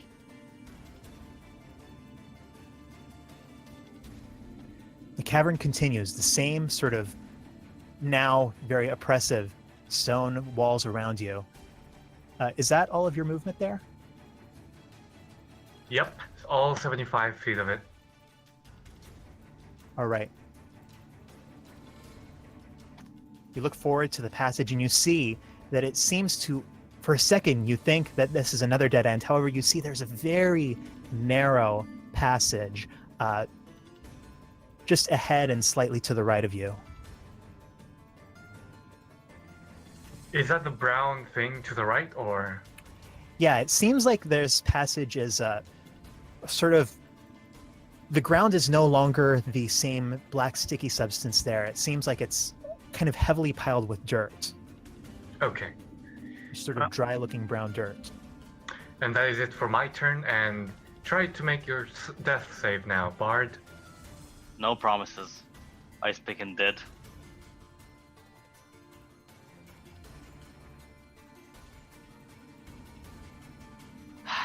You feel the body of the Bart growing ever more limp in your arms.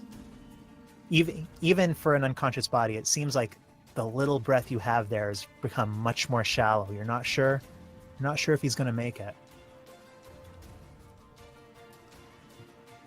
Okay, Notrix, I'll let you go before Oliver and Joachim, since you're right here in the thick of things.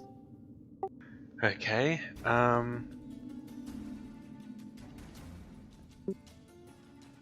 Well, okay. I can't save worsened, I'm afraid, because all my healing spells are touch-based, and I can't get there in time.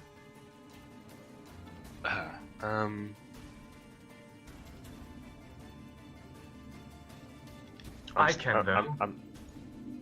Yeah, you can. Yeah, I'm stumped. I'm just gonna try and move 30 feet. Oh, I'm gonna use my action to dash, and I'm gonna move right up to them, basically. So that'll be 60 feet, I believe.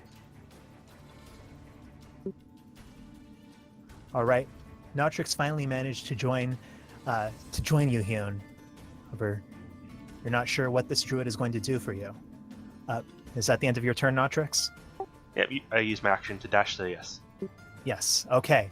So, Oliver and Joachim, you guys are high above. What are you guys doing? Still trying to put the flames out in dirt. All right. Both of you guys roll. Let's see, what would this be? It's kind of like putting out a campfire. So let's call this a survival check. Both of you guys roll survival checks. Okay.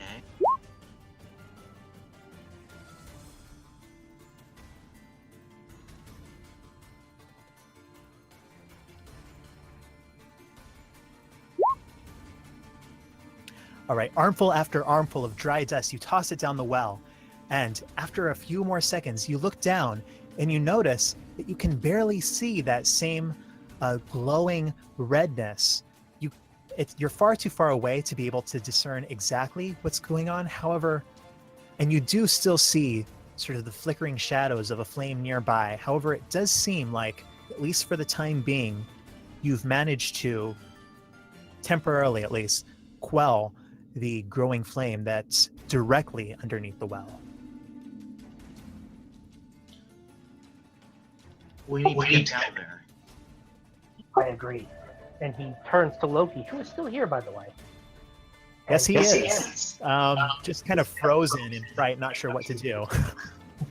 Tie off the rope again. We're going down there. You can join us if you'd like, but there's no guarantees you make it back up. You'll need someone to stay up here to help pull you guys up. Well, I guess that'll be you, Ruby.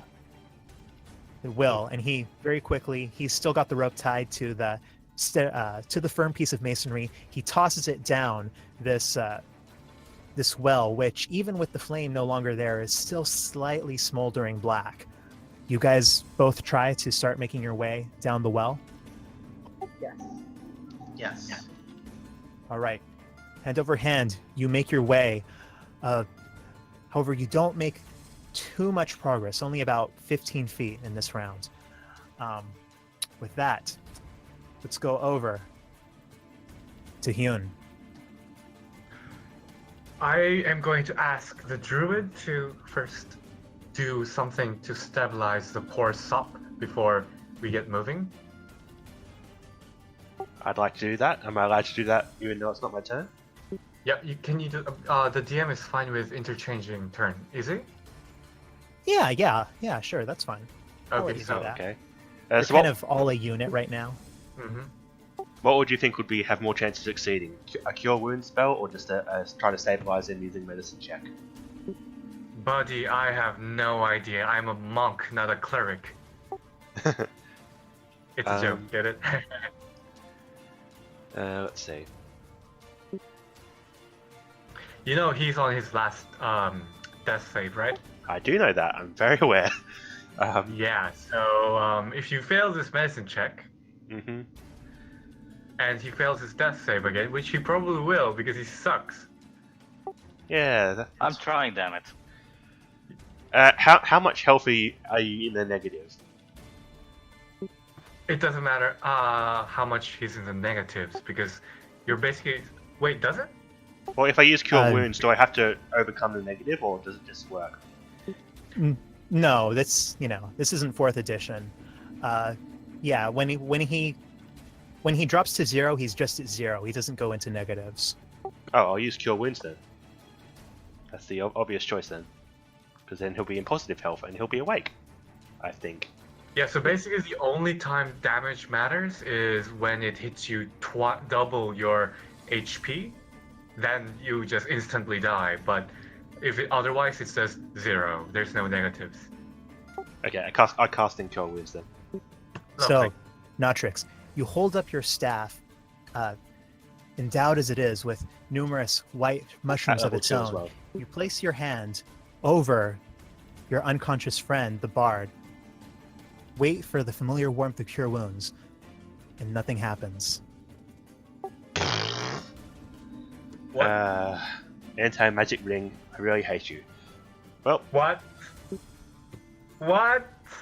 Are you serious? You're wearing an anti-magic ring. no, I came through an anti-magic ring to come in here. That's the symbols around the well. Oh. Are they arcane in nature? I don't know too much about them. I just know I came through them and I lost my spider form and now I can't cast spells. Oh, okay. I thought you were wearing a physical, like, anti-magic ring. No, I meant like the ring of symbols around the well. Sorry. I didn't notice any symbols. Okay. This puts a spanner into things. Medicine I check. am going to try and do a medicine check just to, try and save him. All right. Okay. And I am just that good. Yeah, so, Hyun, with this panic overcoming you, feeling the chamber growing ever more warm, your companion near death, you manage to rip off some cloth from your own robes, bandage him up, put your hand on him, issue a little bit of CPR, and finally, after a few seconds, his breathing becomes more normal. After stopping for just a second, he's still very much unconscious, but you get the impression that as long as you can keep him away from any more trauma, that this bard may just pull through, not fall through. Terrible Could use I- of war. Could I use like a bonus action or something to kind of collect more of the dirt and some of the shroom, or is that just too much? You want to collect some of the mushrooms? Yes, the ones that are not currently inflamed. Of yeah, I wouldn't let you do that because you've kind of used your turn to stabilize him. However, Okay. if Notrix wanted to do that, I'd let him. Okay, I mean that's fair. Notrix, could you gather some of the mushrooms and the dirt? The Wait, quote, okay, do I dirt, still... unquote. Okay. Wait, did I not use my action with the healing Yeah, spell? The DM said it's cool with you collecting it. Okay. Yeah, I'll First... say that you realized quickly enough upon no magic coming into your hand that you sort of retracted, and so I'll let you still take an action. Okay. Wait, oh, did I use a spell slot then? Yes. Okay. You can't take back spell slots. Oh, sorry, just with that description, I was just it was a bit unclear. Okay. Before I start grabbing random mushrooms, can I quickly try and identify the mushroom with my knowledge of mushrooms that I have? Yes. Yeah, roll a nature check with advantage.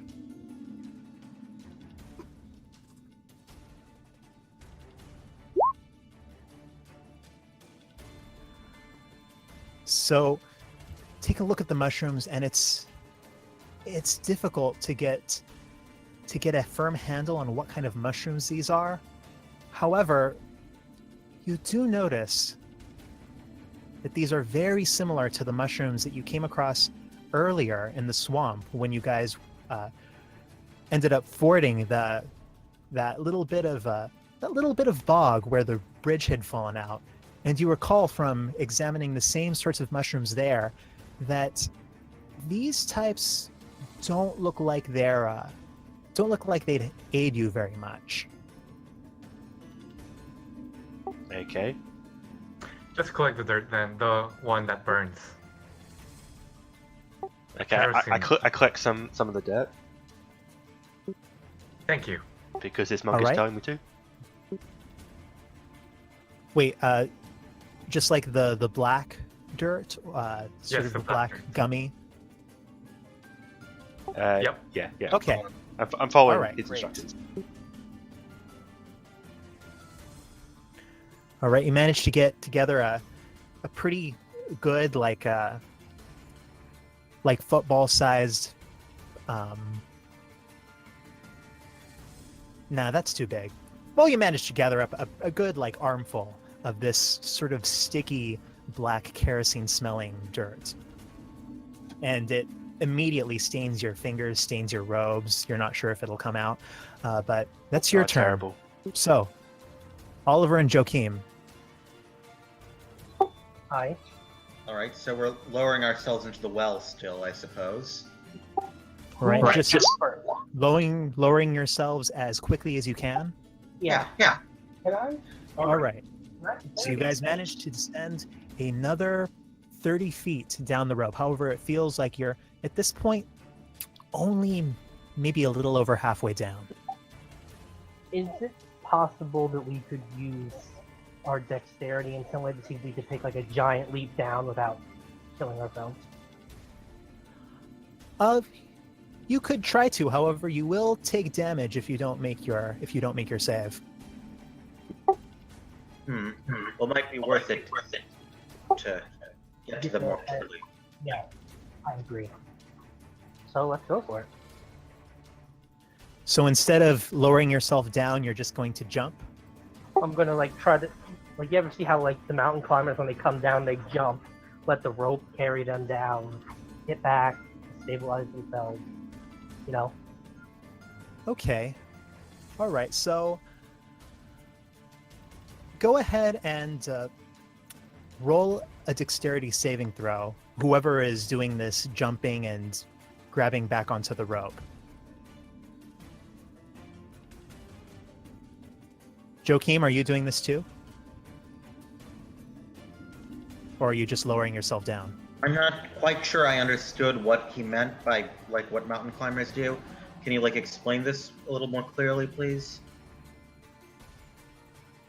So, well, the idea that how I'm interpreting it, and it's going to be this way regardless of the flavor, is that you're sort of letting go of the rope, jumping, and then kind of using the rope again to sort of slow your fall towards the bottom. Okay, and, I see. yeah, putting yourself Okay. safely towards the bottom. All right. Then. So are you doing that, or Oh, I guess you are. So, Oliver, you let go of the rope, jumping down sort of with the rope very loosely just under your palm in one hand and the other sort of bouncing yourself off the sides of this well. You manage to kind of, with your gloved hand, slow your descent, and you safely land in the very bottom of the well. However, Joe Keen, you, unused to this sort of dexterous action that a trained combatant like Captain Oliver would be used to, you very quickly fumble the rope and you find yourself falling, free fall, down the well, and you take. Can I try to catch him?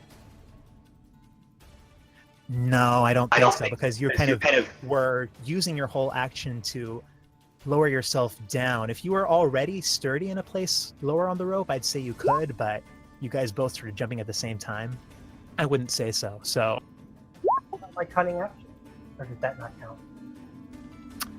no, not really. So, Father Joachim, you free fall down 60 feet of well, and impact with a mighty slam right into the ground, taking 23 points of bludgeoning damage. Oh golly. Are you still conscious? Let me check.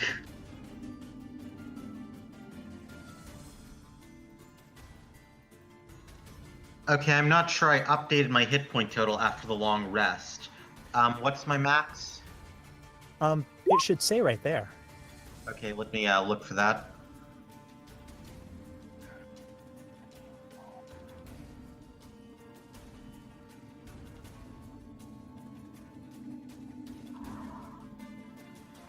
Okay, I see. I've got 24 maximum, so I guess I'm down to 1 hit point. Okay, Oliver, after making your deft landing at the bottom of the well, you see your companion just slam righteously right into the ground below you. The dust that you managed to toss into the well, puffing up in a cloud around him as you look down at the prone body of Father Joachim. He's still breathing, still conscious, but barely. It looks like he might have something broken. Looks like he's in very tough shape. I'm sorry that you felt compelled to do that with me.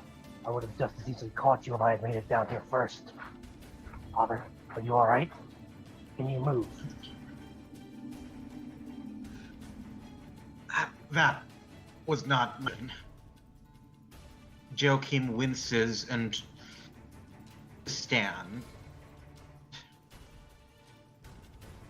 Well, at least we made it down here. Now, where the hell are we? As you ask that, and as Joachim painfully gets to his feet, you see before you, almost the entirety of the cavern is dominated by a raging inferno. You hear some kind of cracks somewhere in the distance behind you, and you hear them echoing off what look like stony walls with only occasional hints of grime-covered brickwork around here. In many places, the brick is black. You see traces of some sort of a blackened, burnt fungus directly behind you. However, there's only a very narrow passage to get away out of the side of this fire, and it seems like only through your liberal application of very dry dust did you manage to quell it for as long as you did. However, it doesn't look like that's going to last long. This fire wants to grow. By the way, I noticed on my character sheet I've got something labeled temporary hit points. What exactly is that? Oh, yes. Well, those are hit points that you lose before your regular hit points. However, you would have lost those after the long rest.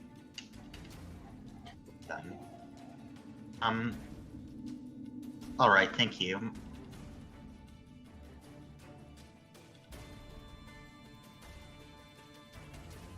All right, so you guys can still choose to dash if you'd like to, or to take any other action. Well, that Okay, so Joachim grips, or rather, Joachim tries, stumbles on his leg slightly. He's not looking very good at all. Well, Oliver would probably try to slump him like over his shoulder, kind of let him lean on him, but that would probably impede our movement, probably, right? I think what I'll try to can do. let Sorry, him- Yeah, you can let him lean on you as Joachim painfully gets to his feet. However, even injured as he is, this priest is still made of fairly hardy stock, and you quickly ascertain that even though he's not doing so well, he should be able to at least move on his own 2 feet. And I mean, I do still have some level 1 spell slots, right? So I should probably use one of my, healing things.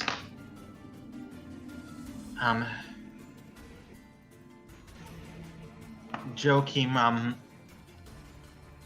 I'll be fine. Fine, Joachim says, wincing and not looking at all fine. If you say so. Let's just get the hell away from this fire before we become the fire. Joachim utters a quiet prayer for healing. Let me check my healing spells real quick. As you start to utter this prayer, waiting for the familiar warmth of Saradomin to come on you, the feeling of light, of security that you're so used to, you feel nothing. It seems like in this dark place, Saradomin has forsaken you. Anti-magic ring! Joachim's mouth is open. That... What? Forget about that for now. Come on, we need to get away from this fire. Joachim nods, his face looking a little pale, and, moves to follow you.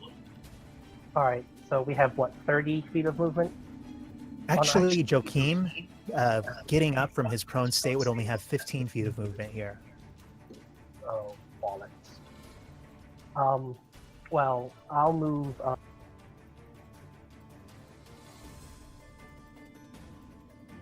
Can I do that much at least? I'll say that you can get just to the base of the stairs because you kind of have to curve around that wall. Okay. That's 15. That's another 15. So I guess there. I'd say that you can get to right there.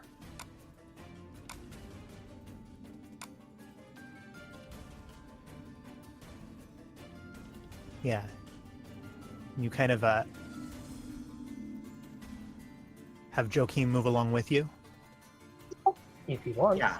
Unless Yeah. you want to go to the fire. Right, of course, Joachim will move along with Oliver. Do I have any options for healing besides my spells?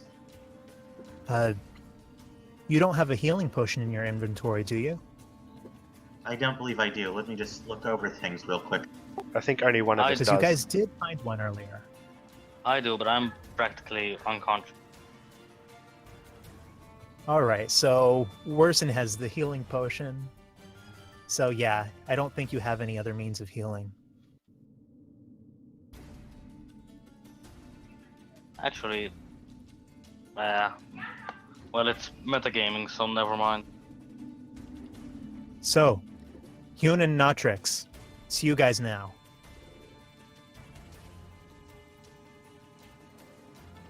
Okay. Well, Hune, what are you thinking of doing? And hang on, you were just mentioning our traits in the lower right. I do have one that can heal, but then would be cancelled by the anti-magic wards. Let's see. Roll a perception check and an arcana check.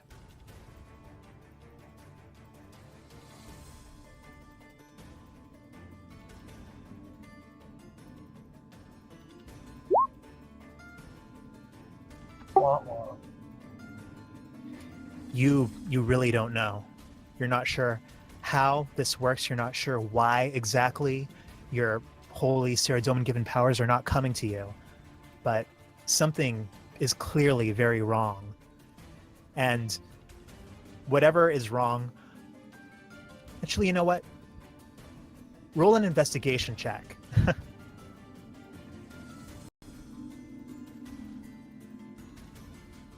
Yeah, something is very wrong. You're not sure what or why, but something is definitely very wrong. Okay, so my preserve life trait does not work down here, I'm guessing. Well, you don't really know, but I'll let you make an educated guess as to whether or not Joachim would think that it works or not. Okay. Well, we had moved on to Hune for the moment, Hune and company for the moment, so I guess Yes, exactly. Not your turn anyway. So we'll see when it comes back around. Hune and Notrix, what are you guys doing? Is Worson's awake? No, he's still unconscious. However, he does look stable now. His breathing is finally normal again. Okay. Well, I don't know if Trow is here. He's being a bit quiet. Oh. Hello, Trow. It did that thing again where, yeah. Can you hear me now? Yes, we can. Yeah. It's not a Discord. No, it's yeah, because if I don't talk for a period of time, it's just yeah. Anyway, so DM, do I see the flame flickering towards us? Is it like growing? From where you are right now, you can't really see the flame. However, when you ran into this particular part of the chamber, it did seem like the flame, at least for the time being, was sort of confined to the large main chamber that you first entered into. However, you're not sure if it'll spread any further. However, you do know that that the ground itself does seem to be minorly ignited by the flame. So there is a chance it could come this way. However, you can't really see it from where you are right now. Look, could you carry the bard and try to get out via the dirt path over there? I asked the druid.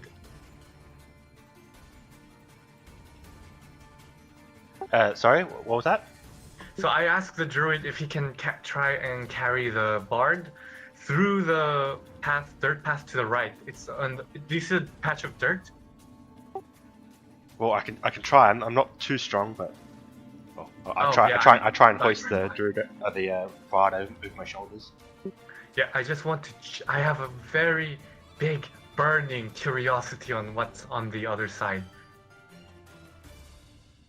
Go for it.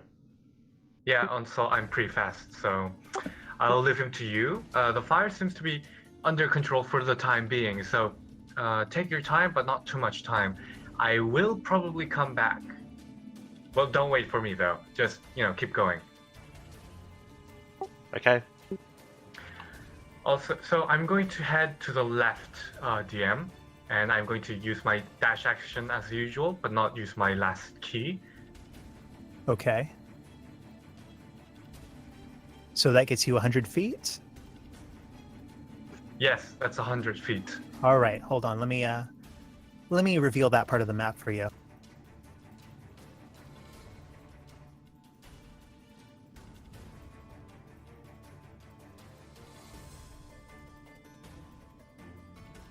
What am I exactly seeing? As you get closer, you see that the cavern itself seems to end. It's another dead end. You're not sure if there even are any exits out of here. However, before you seems to be a pool. As you lean over it, you get a very, very sharp smell.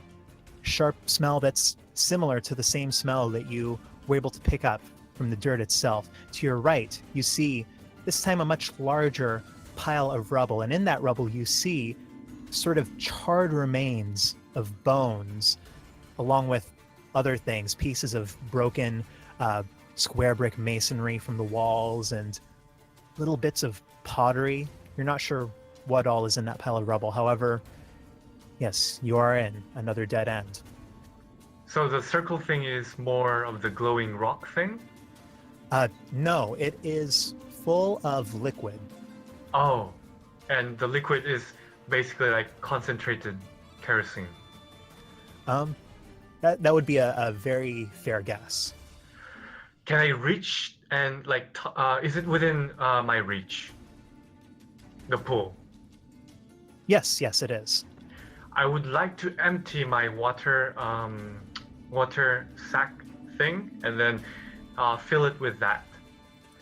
All right, easy enough to do. That's my action.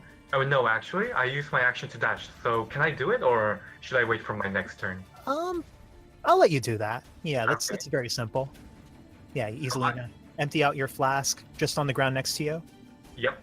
Yes, and fill it up with this kerosene-smelling substance. Yes. All right, that's your turn. Notrix, what are you doing? Okay. I'm going to attempt to pick up Wesson. All right, he's definitely a bit heavy for you. However, you do manage to kind of get him into your arms. He's going to impede you a bit, but it's not more than you can handle. Okay. Wait, so is this dirt pile completely blocking this passage, or is it possible? No, it's rising maybe like about 50, about a foot and a half high. However, it's just seems to be kind of on the ground of this narrow passage, and you're not sure if it's because this passage is so narrow that more of the dirt from the ceiling has kind of accumulated here or what, but there is a pile of dirt right there. Actually, make a perception check.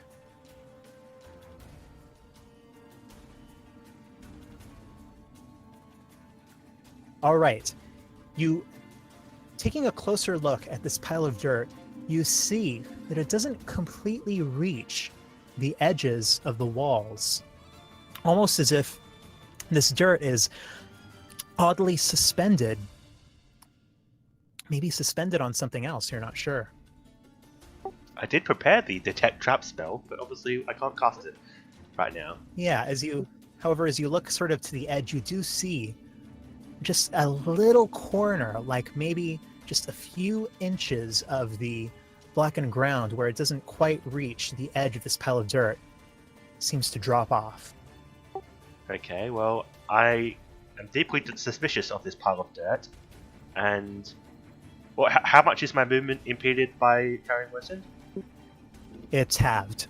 Okay, well, I can't reach the dirt anyway, so I'll move just up to here and try and look into the next room. Okay, you look further ahead. You can't really see very much. Past that point, it looks like the ground is no longer that same black, sticky substance. It seems like it's rockier, and it seems to descend pretty sharply. This is the steepest gradient anywhere in this whole cavern, at least as far as you've seen. And it seems to grow much more uneven and much more natural looking. While most of this cavern looks like it's maybe the heavily decayed remains of an artificially built, purpose-built sort of chamber, beyond here it looks much more like some sort of a natural crag. Okay, I shout out, trying to shout out to Trow. Did you find anything? Do I hear this shout? Yeah, you hear it. Can I respond, or should I wait for my next Sure, turn? sure. Respond. Okay. I shout back, I have found treasure. Okay, interesting.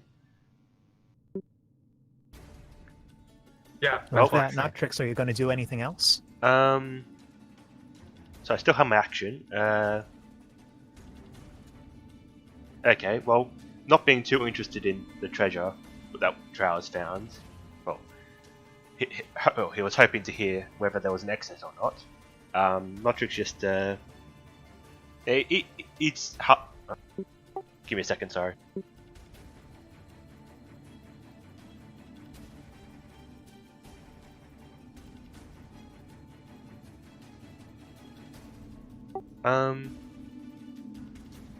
I want to carefully grab one of the mushrooms, or a few of the mushrooms.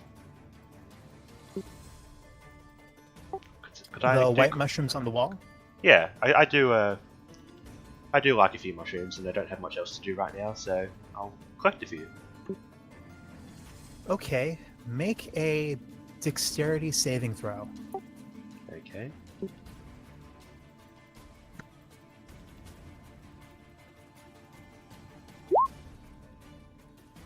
Ooh. All right.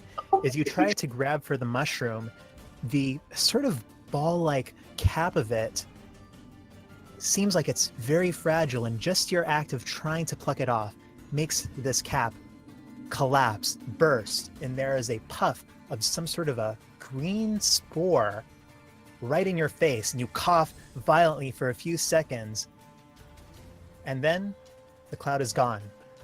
So you have the mushroom in your hand, however the cap is fully wilted, and the mushroom seems to shrivel slightly as you remove it from the wall. Okay. Well, do I? Does that help me in any way in identifying the mushroom at all? Do I recognize this kind of weird behavior?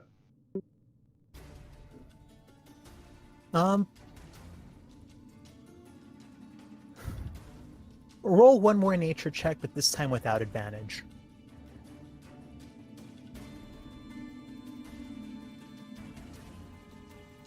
You can't really tell much more than you could from before. However, you do. It's of a type that's unfamiliar to you. However, it does seem like it's probably not going to be any sort of aid to you. Okay. Yep, that's it for me. All right, and I just realized that that only Hyun actually had a torch, and so him and Notrix and Werson separated. So instead of retconning one of you not being able to see something, I'm just going to say that Notrix, you managed to get out a torch and light something up from Hyun's already burning flame. Okay.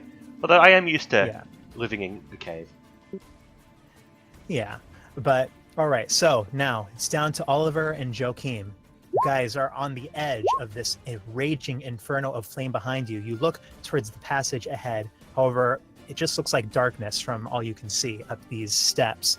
This narrow passage that is lined on either side with mushrooms.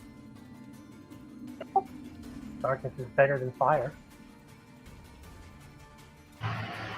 So what do you guys do? There are many places they could have gone. We have to find them. I agree. Let's just go straight up. Hopefully that's where they went. All right, you go up the passage. Both of you guys make dexterity saving throws. Well, can't win them all. Yeah, look at me. No, it's a very easy check. You guys managed to kind of turn sideways and make your way through this passage without brushing up any sorts of, without brushing up against any of these mushrooms lining either side. So do you guys move your full movement into the next passage? Yeah. Okay, so that's 30 feet. That would put you right up here. Ah, why am I not? Yeah, right up there.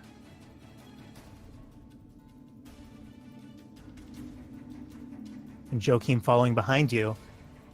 And as you get further into this passage, you see both, we don't really see it to the right, but to the left of you, you do see a point of light somewhere in the darkness. However, where you are is very dark itself. You can't really see anything around you aside from the point of light off to your left.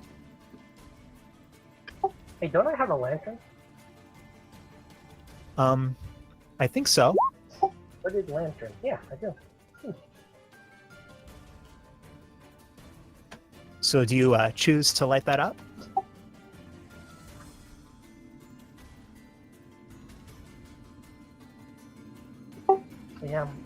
takes out his lantern and his tinderbox and very quickly strikes it and puts up the lantern to see if he can see anything better. Right. You light up your lantern, and as he does this, Hyun, you suddenly see from a point right behind. Well, I'll say that you've turned around a little bit, but you see off from the passage from whence you came another light illuminate, and there you see two more members of your party, Oliver and Joachim, now having joined you in this raging hell inferno. Oliver, that's your action. Joachim, are you going to do anything?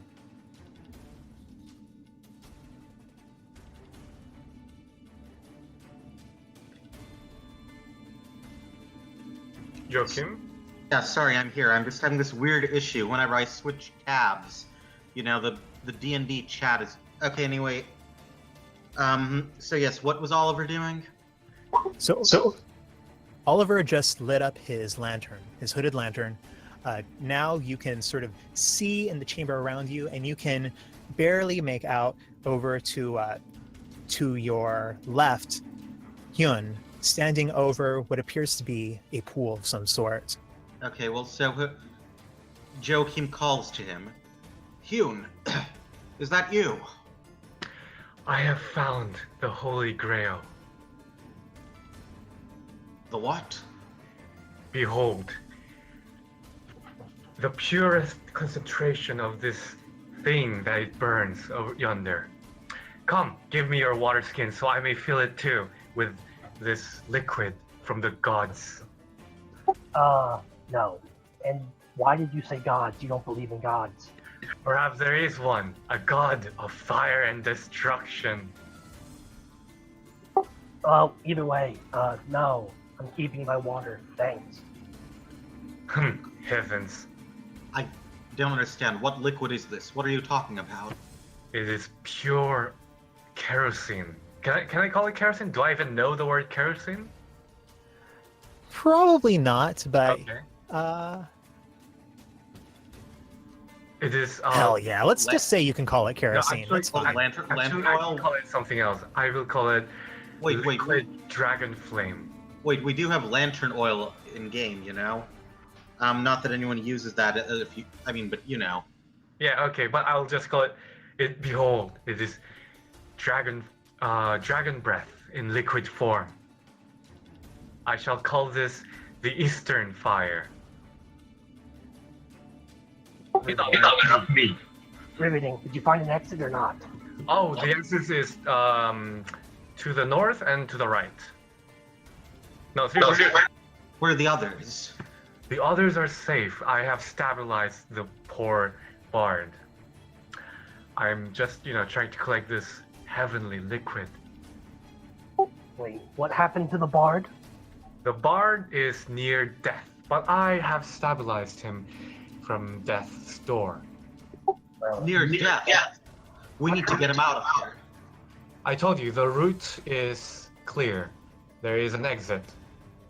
Just go there and you will see the druid and the bard together. Well, we can't leave you here. This place is on fire. Oh, don't worry, I'm very quick. But seriously, can I have your water skins? Oh, Any container? you have make fire out of your fist. Don't think I didn't feel that fire back there in the Port Fesmatis. I only have 2 water skins. That's not nearly enough to take all of this wonderful thing back with me. Well, you better make them count. Well, I guess it is time to go. Hyun looks regretfully at the Inferno blazing down south, but turns his gaze back to his party members. Well, aren't you going? No, I didn't get my action this turn. Whose turn is it, by the way? Because I think it's mine. Yeah, unless Joachim is doing something else, then... Is Joachim doing anything else? No, I guess that's that. All right, Hyun, it's your turn. I use my action to dash. I have 100 feet of movement.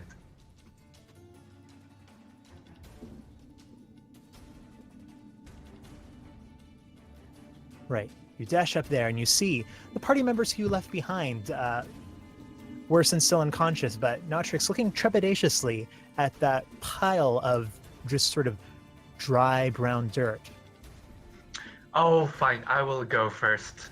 Move over. And then he just pushes through the dirt. Make a dexterity saving throw.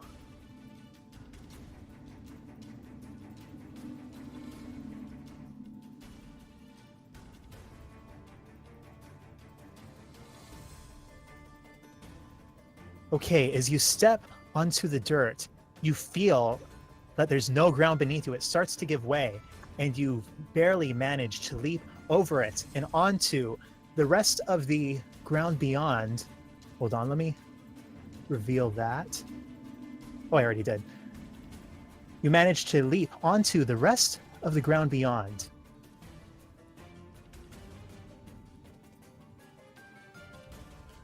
And as the dirt sort of falls away through where you were standing, it reveals a large spider web. You are now standing in a passage that is much different from what you saw before. It is very narrow, the ground is extremely uneven, falls off sharply, and you hear somewhere deep within the cavern a sort of skittering sound.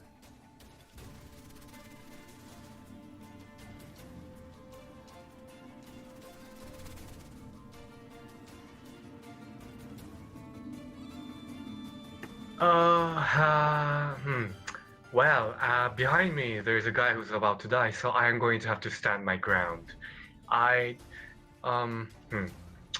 going to use some of my remaining feet to move a bit behind, but I'm not going to go all the way to the druid. And that will be my turn. Okay, all right. And can I warn the others? I hear Sure, yeah. I hear the skittering of spiders. Beware, protect the bard and be prepared for combat.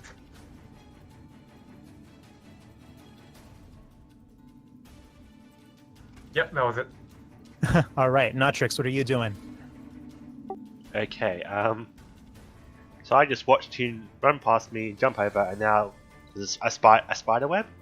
Also, the dirt was sitting on top of the spider web, but now we can see the spider web.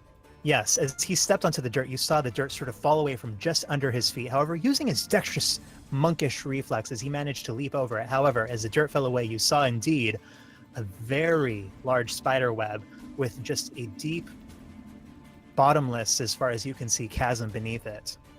A few minutes ago, I had the ability to walk on spider webs, but now I don't. Okay. Okay, I'm not going to try and jump across that while holding Wersin. So I'm going to set Wersin down behind me. And... okay. I'm going to try and search for his healing potion. 'Cause I believe I would know that he has that. Come again? You were there when you guys found it, when you first came aboard the ship, so yeah, you'd know that. Go ahead and make an investigation check.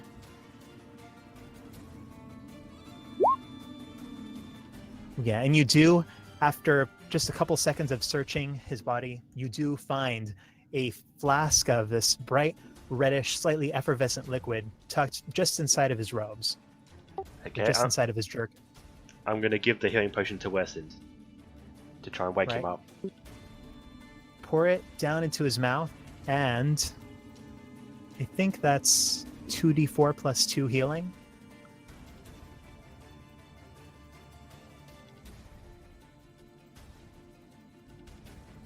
So who rolls that?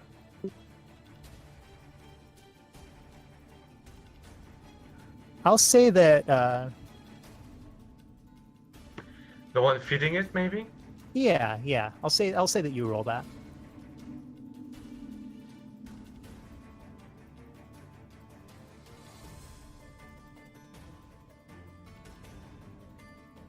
Roll away, druid. All right.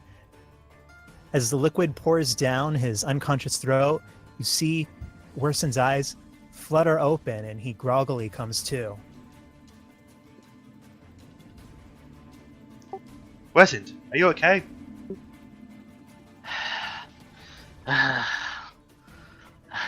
For now, you can only hear some breathing, and you can see the eyes opening. Yes, but you have gained 7 hit points worsened.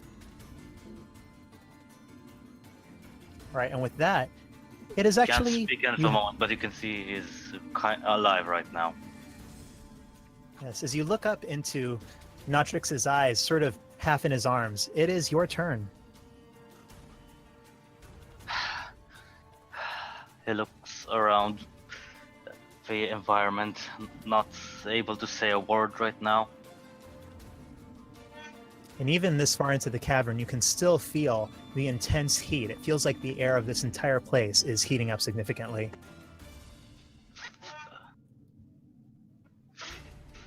Fire.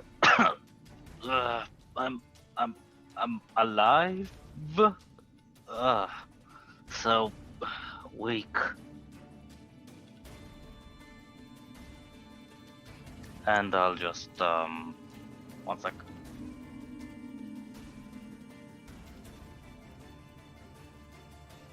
All right, Oliver and Joachim, what are you guys doing? Well, let's try to catch up to where Hune just ran to. Yeah, what he said.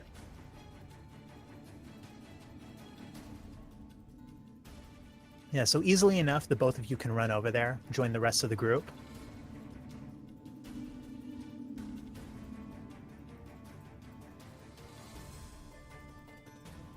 And as you do, you see Notrix sort of kneeling on the ground, Worsen just sort of sputtering.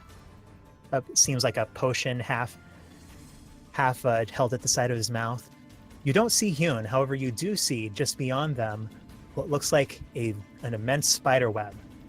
As you look back, you can see the sort of the orange play of light on the cavern walls. It seems like the fire is no longer being held at bay by your sprinkling of dirt. It seems like it's spreading once more freely.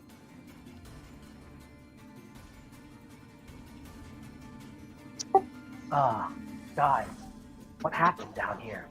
I was heard that the bard was near death. He seemed better than I was. He's feeling a bit better now. Well, that cost us a potion. Well, Worth it. Thanks. No problem. no, and he just stopped. What? He kind of stops and looks at the spider web and just kind of goes up the stairs and, oh no. Please don't tell me. And he just stands there frozen for a little bit. But he does manage to at least put his lantern down in the middle of them so that they can all see. The anti-magic ward. The sacrificial nature of the site. Could it be that whoever built this cathedral threw people to some sort of giant spider? Ron, can I roll like a, because I'm thinking that there might be something that I know about, like, because I might have heard something in Fort Phasmatis about what this place might be. Rumors or something. I'll let you roll a religion check, but it's going to be an extremely high DC. Eh? You don't know. Well, it did say really high.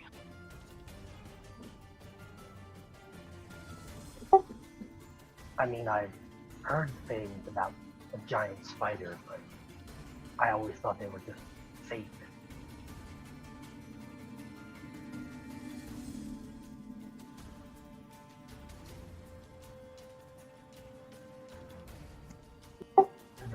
die?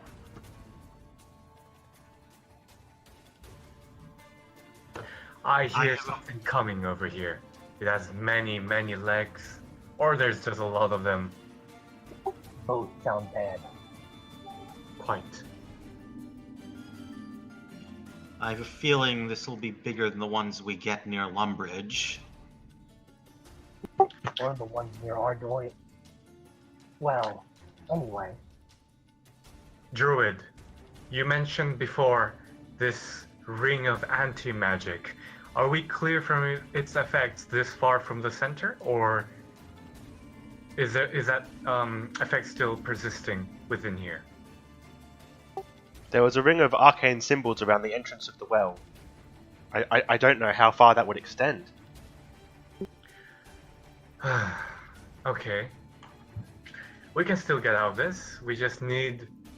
I miss that Loki. He was a heavily armored guy, wasn't he? I wonder how he's doing up there anyway. Better than us. He's not about to be spider food. Don't say that. Arcane symbols. So, there's something here countering magics both mortal and divine. Indeed. And so we are reduced to having to trust our more mundane weapons. Well, it's not about what our weapons are, it's how we use them. Are you alright there, Worsend? Being unconscious and being revived again isn't... It's not like what happened with the Sea Singers. At least they were nice. Everything. Yoon, you can hear the skittering getting louder. You figure you've still got a few seconds before whatever is creating the skittering will be upon you. I first tell the druid to move the wounded behind more so I can get some space to scramble back up. Oh, okay. I was preparing to come over to you, but yeah, I guess it makes No, sense. it's a tunnel. You don't want to fight in a tunnel. You want to fight at the entrance of the tunnel. Okay. A choke point. That Precisely. So. Also, it's worth move the noting that weapon. anyone going to or from where Hyun is standing right now is going to have to leap over a spider web. I was about to try that. Can we attack through the spider web if it's in melee range, or no? Attack through the spider web? Yeah. The spider web is sort of like, it's about at the same level as the floor of the main cavern. It was just sort of obscured with a pile of dust. So yeah, if there's something that's perched on top of the spider web and you're right next to the spider web, you could definitely throw a punch at it. Okay, good. I'm going to attempt to navigate over the spider web and then return to the party. Can I move out Okay. of the way first, or is turn order not allow that? Sure, yeah. Yeah, move away so I can land safely first. All right, so Hyun, go ahead and roll a dexterity check. Good luck cutting through a spider web. Oh, that's a 9, isn't it? Yes, that's very bad. So you attempt to leap over the spiderweb. However, the angle of the floor where you're standing, uneven as it is, it's a little bit more difficult to gauge the correct distance, and you manage to jump just short of where you were aiming, and you find yourself stuck onto this web, which is surprisingly sticky. You're not sure how long it's been there. However, you are restrained. Oh, so he doesn't fall down the pit. At least that's good. Shush. I still have my action, right? Yes, you can attempt to break out of that web if you want to. However, if you do successfully break the web, you will also have to roll another dexterity saving throw to not fall down this chasm. Yep, I'm going to try it. So what do you want me Okay, to so roll? that is a strength check.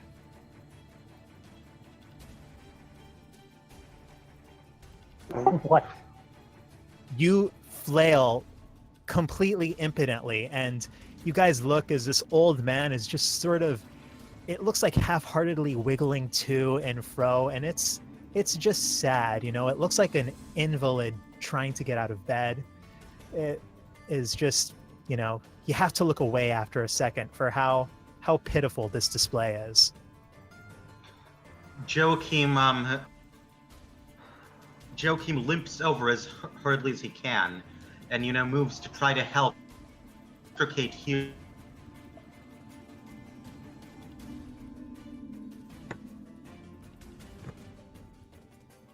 You alright over there, kitty?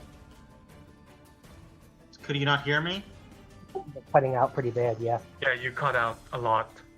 Okay, let me that. Can you hear me now? Yep. Yeah. Okay, so Joachim limps over to the web as hurriedly as he can and attacks Hume from this terrible trap. So that's an action then. Yes, I'm trying to extricate Hume from the web. What should he roll, DM? Oh, sorry. Roll a strength check. Okay. I'll just move over here to not interrupt.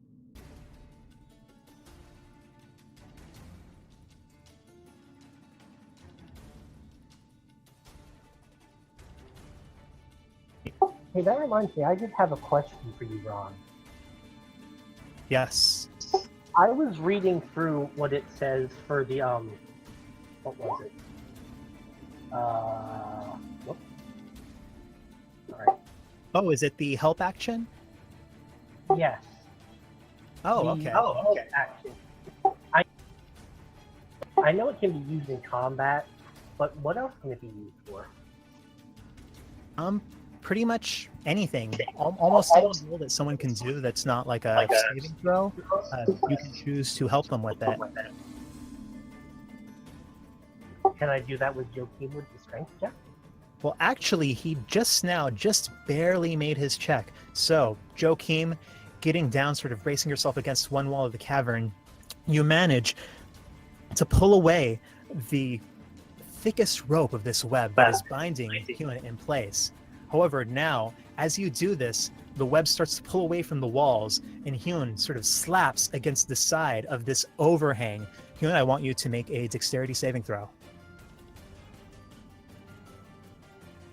However, Hyun, well-trained monk as he is, manages to, almost without a thought, and quickly dispelling the notion of the doddering old man who you had not seconds before, grasp onto the edge of the ledge with his fingers and pull himself up, almost straight into the air, and then landing just on the ledge, right on his feet.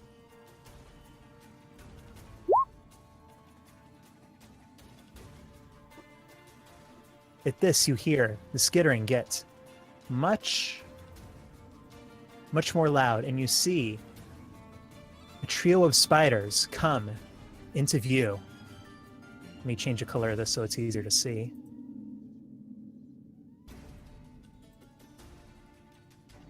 The one in front has a sort of yellowish pattern on its thorax. It looks almost like a skull. Behind that is one that it almost looks like an albino insect. And while you can see another spider behind that, it's difficult in the darkness to make out its features. So, I want you guys to... Let's see. I'll say that Hyun is going to go first since he's right there in the line of fire. However, the other four of you, I'll let you decide the order that you go in. Actually, could the bard start first so he can give us like buff or whatever he does? Well, No, you're yeah. right there. I'm gonna have to say that you're the oh, first in okay. the initiative. I'll go second. Who's going second? I'll go, just All to right. give buffs. Well, technically, and then, And after Worsens? Isn't Joachim closest next because he went up to you? Well, the thing is that Hyun is sort of blocking the narrowest part of this passage, so he's going to be the first one right there in the order. The rest of you could conceivably decide what order you're going to go in. I can move after I do my thing, but before I do anything, I would like to ask: is ki considered magic? Because It sort of depends on how you use it. I see. So, for example, you allow the dash, which uses ki, but you might not allow the elemental bending thing. Well, you can roll an Arcana check if you want to. Oh, okay. Let's see. Well, Yeah, you have no idea whether or not these further uses of your key would be able to be used in this strange dungeon or not. I well, should better actually be roll on the mine. safe side. I'm going to step. No, actually, I can't reach them now. Then. Well, actually, before you take your turn, I just want to get the rest of the order. So who's going after Worsend? I can if no one else wants to. I'll go last, so Jogin can go first. Can go back. Oh my God, before me if you want. All right, great. That's the combat order. So, Hyun, it's your turn. You see this spider with a large yellow skull-like marking on its thorax coming towards you. What do you do? How hot is the floor under us right now?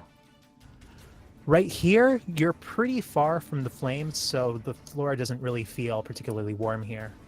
No Okay. warmer than the rest of the cavern, and the air is warmer. You're all sweating. However, it's not that uncomfortable here yet. I'm going to attempt to use Fangs of the Fire Snake to extend my melee punch range by 5 feet as usual, and that'll be my action. I'm not going to retract it if it doesn't work or anything. All right. That's your action. You're going to stay in place. Oh, I can move afterward, but I'm going to use my action to attack with Fangs of the Fire Snake. If it doesn't work, then that's my action. Okay, so is there a description for Fangs of the Fire Snake? I put All it in right, chat. so you attempt to call this elemental fire into your limbs to indeed envelop them in roaring gouts of flame. However, no fire materializes. You find you are just in a simple, unmagical defensive stance. Okay, seeing as I am unable to, I already expended my action. I move. Strategic retreat. Well, All right, Worsened, it's your turn. What are you going to do? all right. Give me a sec.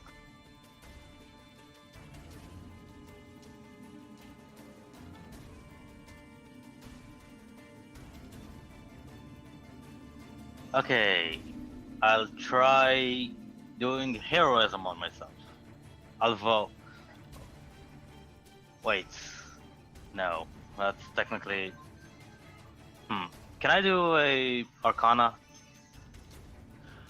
Sure. Do an Arcana check.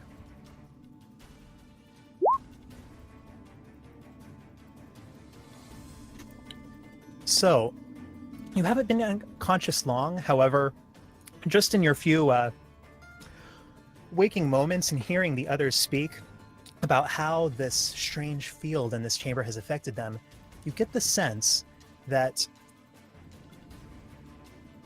while not all of your abilities will work if this is indeed an anti-arcane field, that some of them might.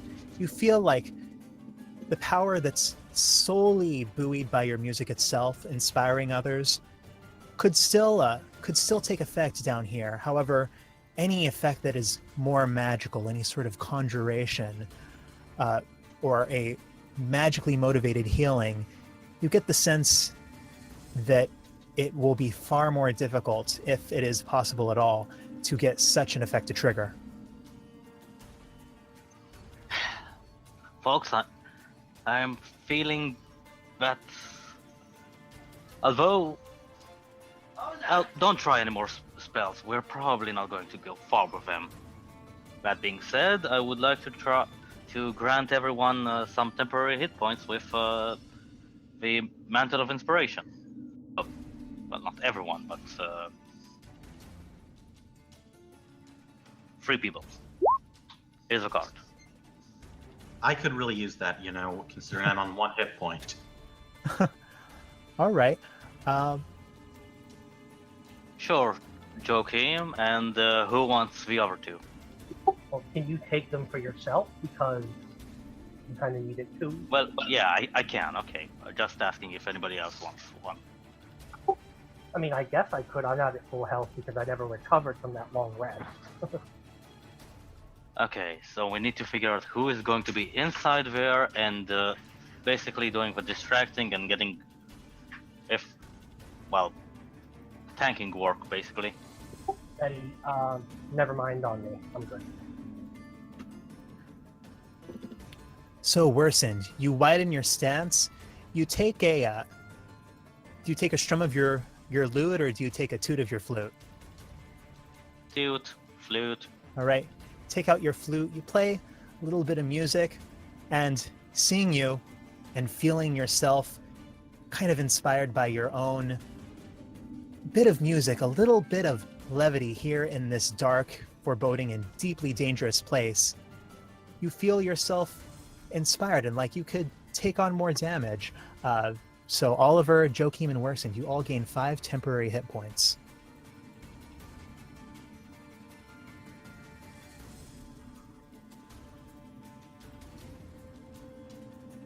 Joachim looks more resolute despite his slightly poorly appearance. And he reaches for the and he looks determined. You trust me, we're not going to die here. Even you can see the fire in my eyes. Please don't say that. Famous last words. All right, Notrix, what are you going to do? Okay. Well, I'm going to start off by attempting to cast Shillelagh to see if I can. Probably not going to work. And that's a free action.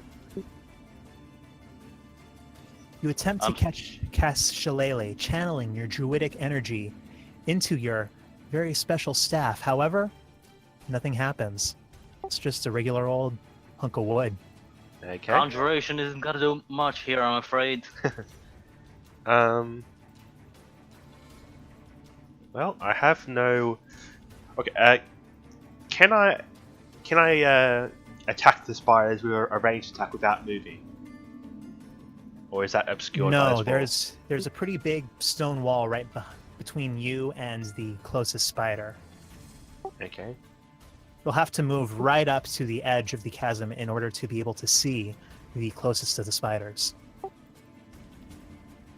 Oh, actually, wait. Yeah. So I forget how movement works in D&D. So you can move, attack, then spend the rest of your move. Yeah. You don't have to move all at once. Okay. So, okay. I'm going to move up here. And I'm going to... Well, I have no non-magic range attacks, but I'm going to try and cast Chill Touch. But I want to attempt to use a Runestones to cast it instead of my Druidic Focus instead. Just to see if something happens. So just expend a Runestone. See if that has any chance of overcoming whatever effect is on us. Okay, you take a runestone in your hand, place the other one on your staff. You focus on creating this ghostly hand that you've used to fell enemies in the past. However, nothing happens. You look down in your hand, the runestone is still there, cold and inert. Okay. Well, that's the last test I needed to do.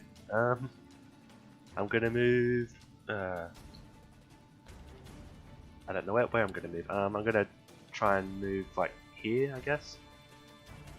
All right. I think we should I think we should all move backwards. Is what I'm thinking. All right. With that, it is the spider's turn. Actually, may I suggest to the rest of the group that let us bring them here and surprise them, as in an ambush for them. Surprise. Well, they are hunting us, so they will not expect our corner defense against them.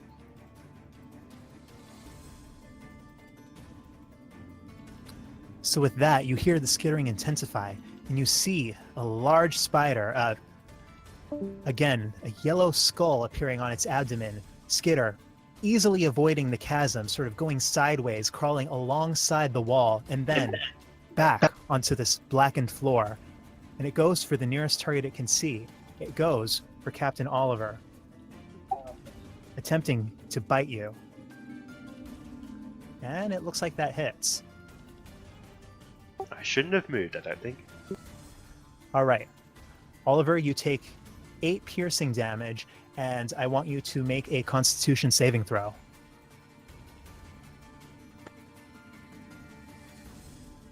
Hang on, just doing the hit points thing. And yeah, and use your temporary hit points first. I did. You said Constitution? Yes, Constitution saving throw. All right, so you take an additional 4 poison damage. So, 4 more damage.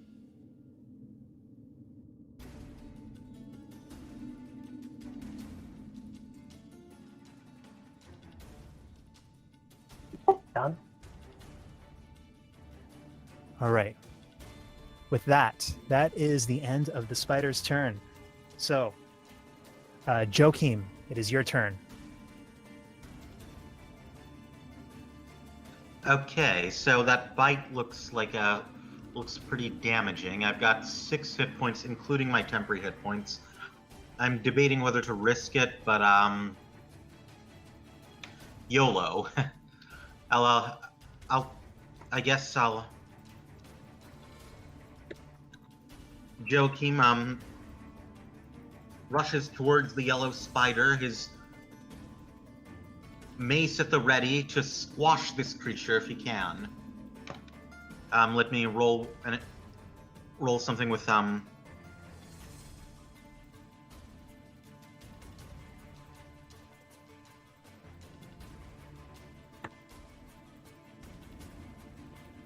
Oh, very nice. And bringing down your mace, you manage to squash it right into this horrid creature's ugly head. Takes 6 points of bludgeoning damage. And you can see you've definitely done a little bit of damage. One of its pincers looks like it's slightly wonky. However, you immediately after that, since you'd kind of be pushing past Oliver, you'd have to move back out of his face. So I'll say you've used half your movement so far. Is there anything else you'd like to do? Yes, I'd like to, run as far backwards as I distance between myself as I can with my. All right, running as far back as you can, that will get you to right about here. All right then.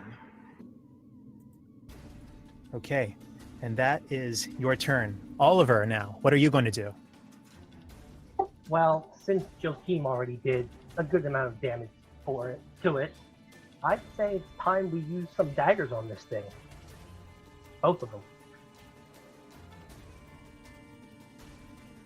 Want me to just roll for the daggers? Go ahead and roll your attack. So your first attack does not hit. However, you can go ahead and roll for your offhand attack. Right, your offhand does hit, doing 6 piercing damage, and you can roll your sneak attack too, since Worsened is right here next to the spider.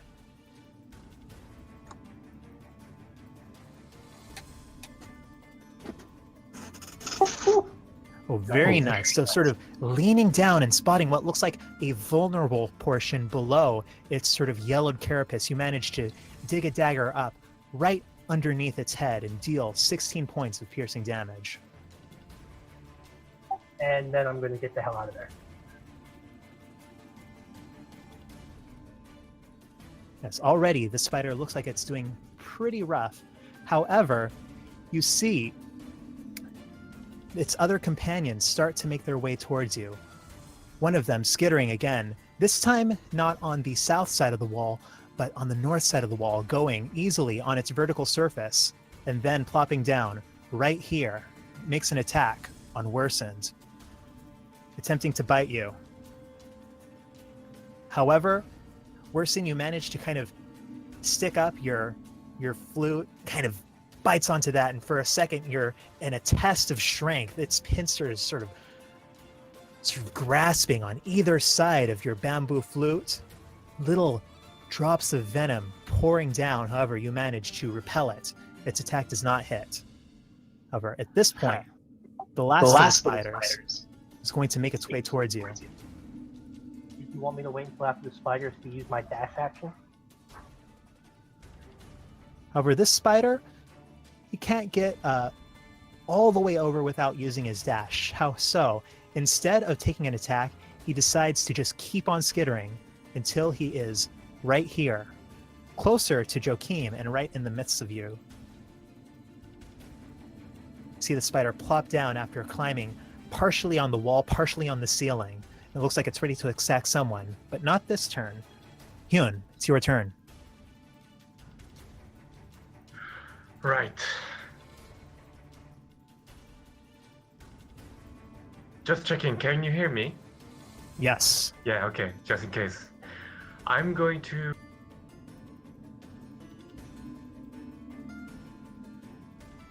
Nope. There he goes. That's 15 feet, and I'm going to punch the green one. You kind of cut out for a little bit. We heard I'm going to, and then 15 feet. Oh yeah, no, I said that was all I said. I'm going to go there, and then that's 15 feet, and I'm going to punch that one. All right, punch him in his ugly face. Yep. And I'm going to use my last key on doing the flurry of blows. If it works, it works. If it doesn't, okay. You feel yourself easily enough able to channel your inner strength to strike multiple times on an attack. Oh, very nice. All right, with that. Yeah, go on. With just the first punch, you feel your fist. It's almost surprising the lack of resistance. You're not punching the spider so much as you are punching through the spider. Your fist goes directly through its head and nearly into its abdomen. You pull back, your fist just covered in this disgusting arachnid ichor. But this spider is now before you, extremely dead. Oh, then could I redirect the other punches to the one beside that green spider? Let's see. 14 and 16, yeah. Those both hit. So, with your first punch just obliterating this first spider, you direct your other two towards the spider, the sort of at a diagonal to you, still on the wall. And easily enough, it takes 11 points of bludgeoning damage. Just bam, bam, spider punch, spider punch. And it already looks like it's not in the best shape. Okay, and with my remaining movement, I will move back to try and help the priest. So basically, I will prevent it from moving unless it wants to get attack of opportunity. But that's all I can do. All right, so you dash back and kind of take a wide defensive stance, attempting to prevent it from reaching your very fragile cleric party member. All right, Worsened, your turn. I observe a spider next to me and, try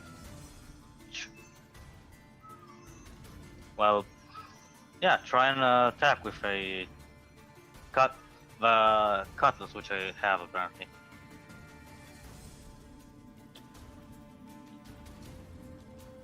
All right, let's roll the damage. Right, you raise your cutlass high, and though the spider tries to evade you, you just manage to bring it down right on its head, slicing off a little portion of its carapace, and you see this disgusting furry bit fly off as the spider sort of squeals in protest. That was a horrible spider sound.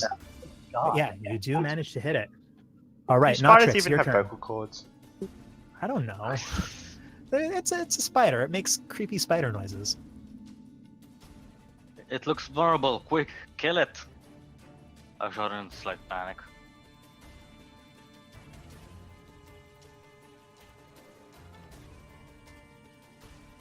All right, Notrix. Oh, okay. So, knowing that he's not good enough to put some strength behind swinging his quarterstaff, and Notrix just drops his quarterstaff and unsheathes his Tanto dagger, and runs up here, and I'm just going to attack him with the Tanto. All right, let's see that attack. Oh, whoops. I was pressing to push to talk when I clicked the Tanto. Now the Tanto has a bunch of... the name has a bunch of asterisks in it. Oh. Okay, I mean, you could just roll it manually.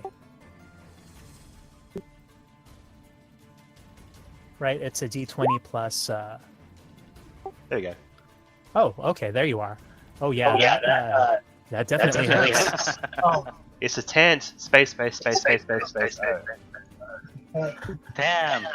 oh, All right, grabbing out your small dagger of Eastern design, you jab it, seeming to get it right into one of its horrid eyes.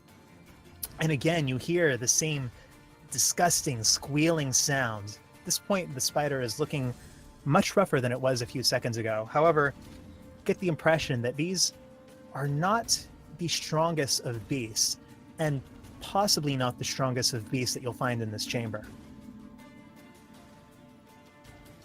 why would you say that? Hey, I mean, you know, you saw the big web, and you see the size of these spiders. All right, with that, it is Joachim's turn. What do you do? Alright, so Hyun, me, and the white spider. Scans, correct? Yes. Okay, so would I have enough movement to go in, attack the spider, then retreat to my prior position? Yes, absolutely. Okay, in that case, you know, Wait, hold on. You're going to get attack of opportunity by the spider, you know that, right? oh, so what exactly does that, I mean...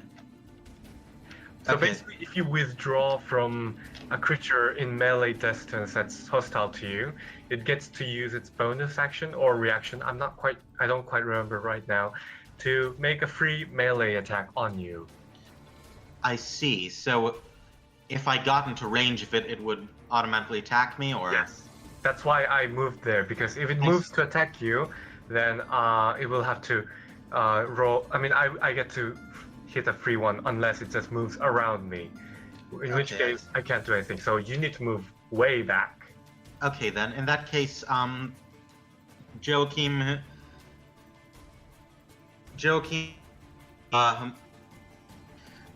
hopes the others can hold down the fort. He says, I'll be back to Hyun. And then he turns and, he retreats farther backwards. All right, so you go... Which direction are you going? Are you going south or are you going west? West, I guess. South would lead me into the fire, so... All right, so you can move... Yeah, all the way over there. So I'll go ahead and move you there. Yeah, you run into this chamber, one that you haven't been into before, but you see it's another dead end. There's the pool of kerosene and a large pile of rubble in which you see several what appear to be charred human remains. Oliver, it's your turn. I'm going to go after the red one with the daggers again. All right, go ahead on.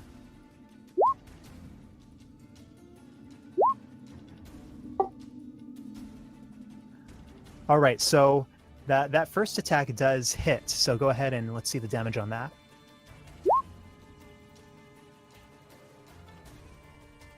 Oh, and you can go ahead and roll your sneak attack damage too. And with that, that is enough. Oliver, you sort of kneel into a crouch position and with your main dagger, just jab it right into one of the remaining eyes of this spider. However, you sort of pull out at an angle, just sundering its head in two, and the spider falls limply to the ground, dead. Dagger. You kill spider dead. Right. With that, it is this spider's turn. Can I And use he my- Seeing this monk right before it in a very aggressive position, decides to take a bite of you, Hyun. And that's, I'm pretty sure it hits. So go ahead and roll a Constitution saving throw. Ouch. Okay.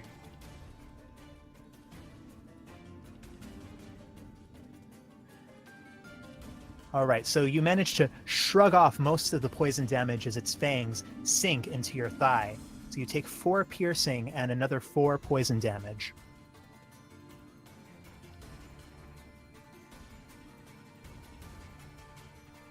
And with that, that is that spider's turn. However, Hyun, it's your turn now. I'm just gonna punch it.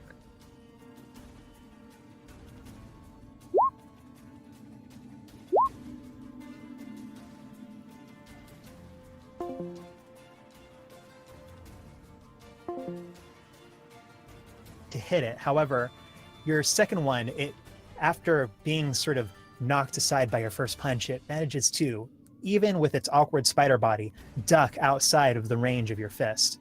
So it takes a total of 6 damage. Okay. And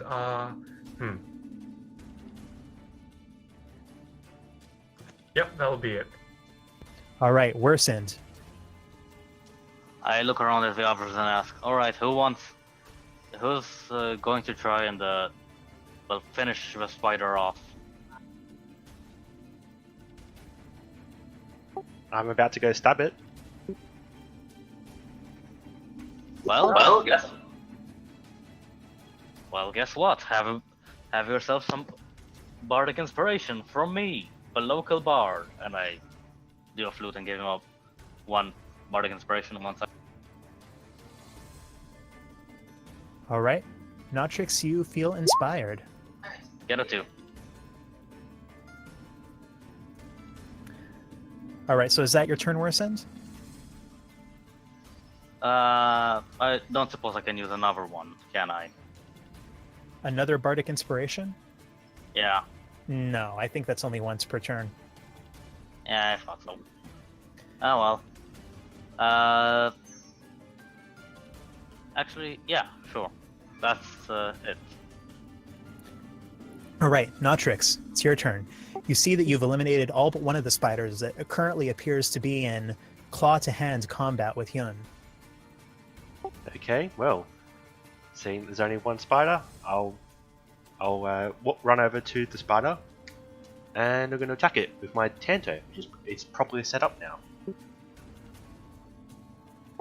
Oh, that's very nice. And I'm not going to use the bardic inspiration. Obviously. All right, let's see that damage. All right, you attack the splat out of it. You jab that Tanto right into its abdomen, and you get a whole You get a whole spray of some kind of foul spider blood, and it's definitely still standing. However, it did not like that at all. Now it is Joachim's turn. So as with these charge, well, actually, I can do that after the battle. Joachim, you know, hearing the sounds of battle from behind him, it's taking a moment to catch his breath, but he doesn't want to, abandon his companions. So now he well, actually, if I used my movement, would I be able to get there, or would I still be too far away, even upon using max movement? Yeah, you'd be too far away to do anything to the spider.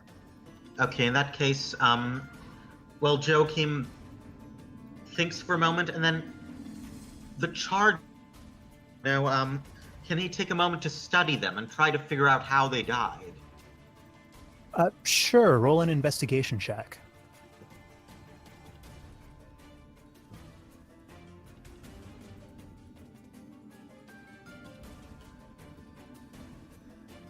It's difficult to make it out.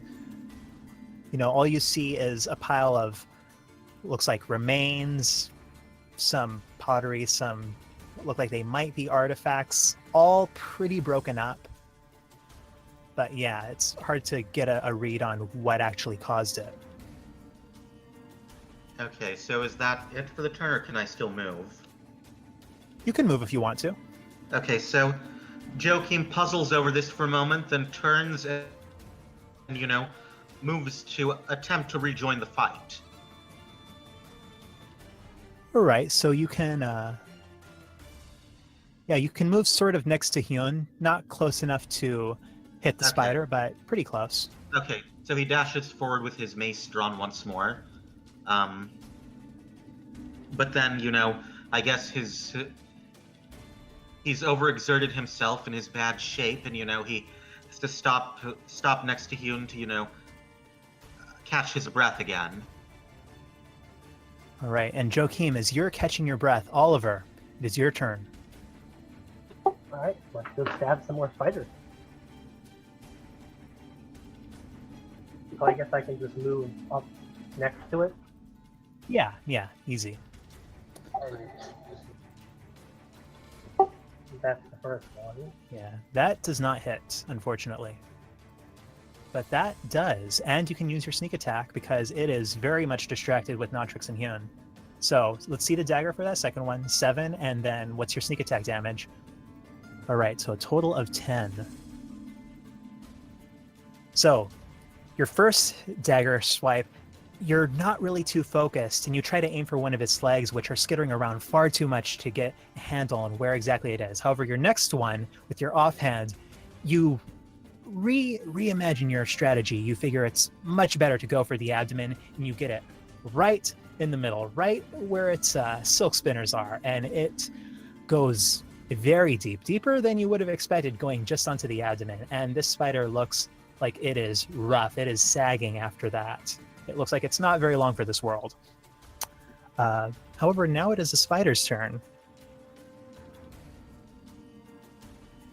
And this spider, seeing itself surrounded, decides instead of doing an attack, he's going to try to... He figures that he's going to toss a web over at Joachim and then escape and come back for it later. So he tries to do a web attack. However, injured as he is, the little bit of silk that spits from its spinnerets in the back just kind of plops to the floor, looking more like a white turd than anything. And at that, it tries to move away and skitter onto the wall and onto the ceiling. However, all three of you get attacks of opportunity against it. How do we roll that? Just any attack, any standard attack. Define all three of us. Is that Hyun, Notrix, and Oliver. Okay. So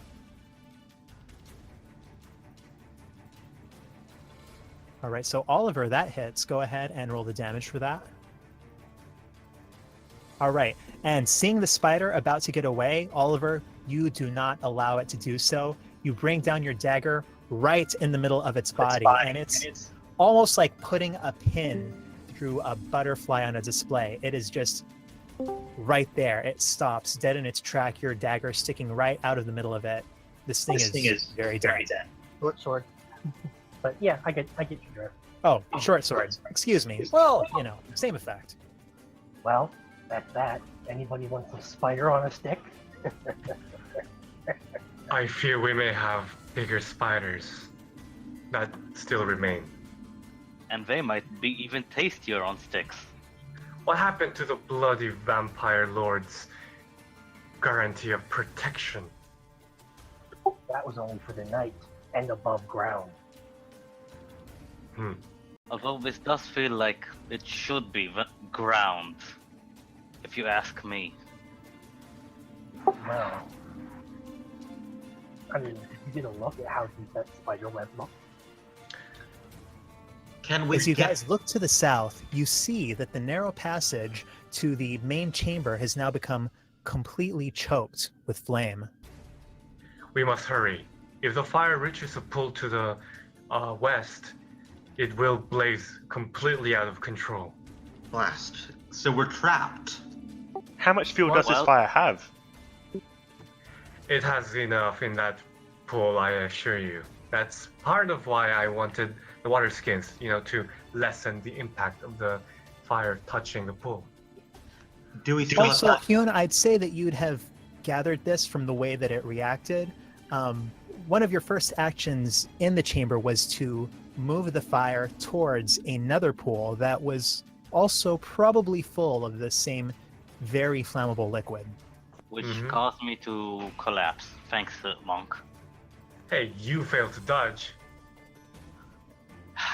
Let's just get out of here. Through the spiders. That's probably the exit. Yes, the priest should stay behind, and that goes for you too, Bard. You are not in a good shape. Do you want them to be incinerated? No, because there's probably some enemies forward. There's do fire we here. Do you have any time at all to collect some of that kerosene? I have a little bit of an idea for what we might find later on. I fear the fire may outpace us soon. No, well, not me, but okay. Give me the container, then I will pick up however, how much kerosene you want, because I Joe- can run very fast. Right. So Joachim nods and he empties out his water skins onto the ground and hands them over to Hyun. And for now, just keep going. I will be right there as soon as I am done. Okay.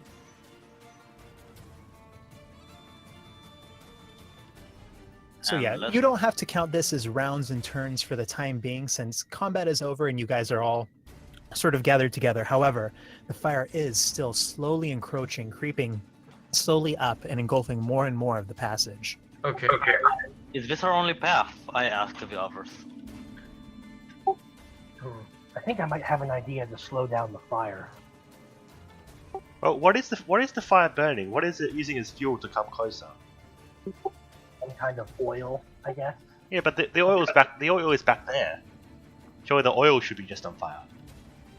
Although I mean, the laws of physics don't really apply in D&D too much, I guess.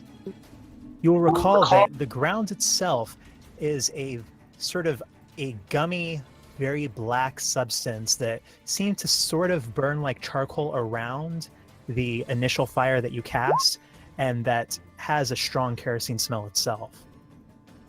Ah. Can I try to check out to see if the walls are made of similar, or are they?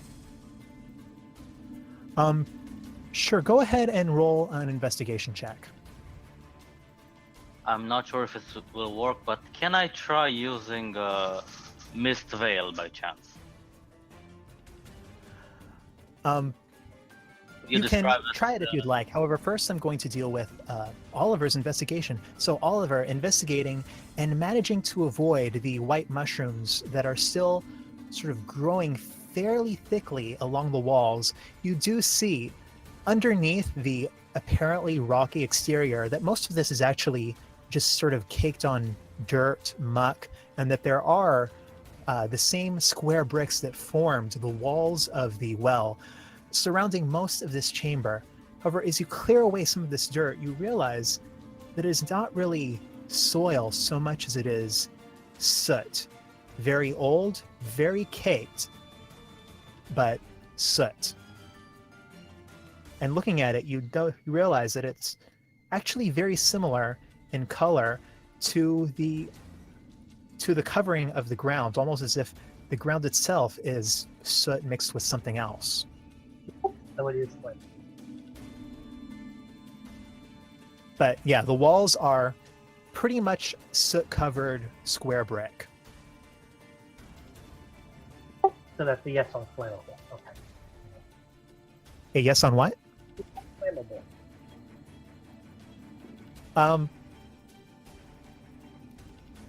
I'll say that the soot itself does not seem like that is going to be especially flammable just on its own. It doesn't have the same smell as the material of the ground. You get the feeling that kind of perhaps the compression of the ground or how old this chamber is has caused this this sooty substance particularly on the ground where it's inundated with some other substance, to become an almost peat-like material. I was going to see if I could block the flames with rocks, but I'm not even sure that would do anything at this point. Which is what I wanted to ask our DM if I can use the flute powers, gust and mist veil, to perhaps create some wind, a wind path, or to redirect it away from us. As you take out your flute, you're used to the sort of band of sirenic scales that are right around the middle of it, having an almost supernatural golden sheen to them. However, as you take it out, they look like just mundane scales, almost dull, far less golden than you can recall it usually being. Alright, guess I can't do that then. Well, unless we have any other plans to get through that firewall, we have to go through where the spiders were.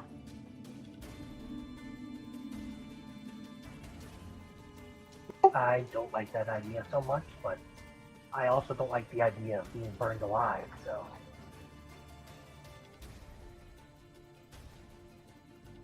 Well, seeing all his companions doing various tasks, Notrix just bends down and tries to remember if there's any spider parts he can make potions out of.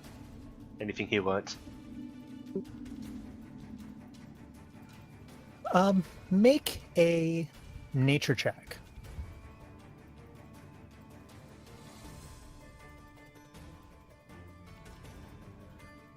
You do recall that there are certain potions that you can make out of the egg sacs of spiders. You're not sure if any of these spiders are female, and if they are, if they actively have egg sacs. However, you may be able to cut open their abdomens and dig around in their innards and see if there's anything in there that could be of use to you. You also know that there are certain types of poisons and antitoxins that you could make using spider venom, and these spiders definitely have venom. Okay. Well, yeah, I guess are we moving out now, or are we staying and waiting? I guess I don't know.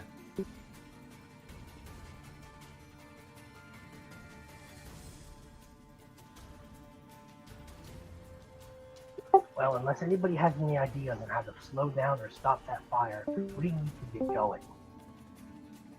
Tess, What about can you hear magic? me now? We can hear you. Oh, I can hear you now. Okay, yeah, no wonder. Okay. So I can head first if you want, but first, is the dirt mound difficult to navigate still, or is it just safe now? Oh, well, the dirt mound was actually concealing the web, which is no longer there. And I'm sorry, it still does look like a dirt mound.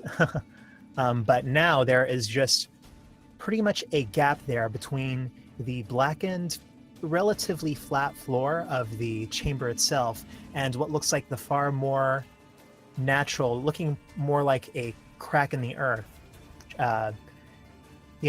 Just a karstic chasm beyond. So if you're going to go that way, you're all going to have to leap over this empty space. Okay, I can leap. It doesn't require a check, does it? It does. It does, however, you guys can help each other if you'd like. Isn't it just a normal jump? It's a little bit trickier than that. Because of the corridor-like nature of the place. Yes, because of the corridor, and also because on the other side, it's far more uneven. It's not just a simple jump. However, you may be able to come up with some way to make the jump a little more manageable. All our rope is on fire. Do we have any planks? Do we have any planks? We don't, do we? I don't think so. I don't think so. All I right. may still have some rope. Yeah, rope will have to Bring do. it to us. Like, make it as an aid so nobody actually falls up if they screw up. Just a quick question. I will. Was it my rope you were using? To, you tied two ropes together. So did you use my rope there, or did you just carry two ropes around? No, I only knew Aesir. I mean, Logi had his rope, so I used mine and Logi's.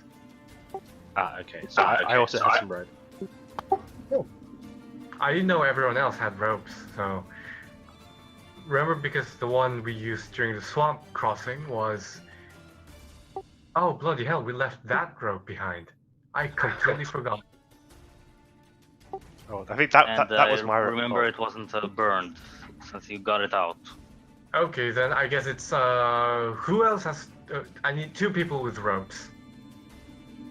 I have rope. Okay, it was Sep and Laton's rope that we used, and Yeah, I think I One had of my your rope because rope is I threw it to try and catch Wersin, but I think I must have pulled it back when we were crossing the river. Yeah. Yeah, you would have pulled it back. I get no. I mean, I'm talking about the bridge place because that rope stayed there because we. Oh attached yeah, it to yeah. the- No, your rope stayed there, but I'm Oh, saying that that Notrix's rope he would have pulled back. Okay, so we still have rope basically is what I'm saying, and we can use that to, act as a guideline or something. You can climb around it if you feel too scared to jump. Does that work, DM? Yeah, sure. Okay, I will jump because I'm the monk. Don't forget to tie the rope to one side to the other. Yes, I will hold one side of the rope and someone else can hold the other side. Does that sound good?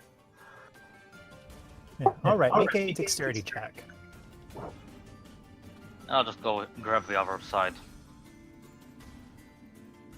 All right, you're easily enough able to jump the gap, and I'll say because you're able to find a place to kind of tie the rope off to make it sturdy, and easily enough you manage to get everyone else across into the passage. Some of you nearly slipping, however, you do manage to make your way over this chasm, which is completely black. You have no idea how deep it would have gone if if one of you were to fall down it. Oliver grabs his lantern before he jumps. The one who's out there.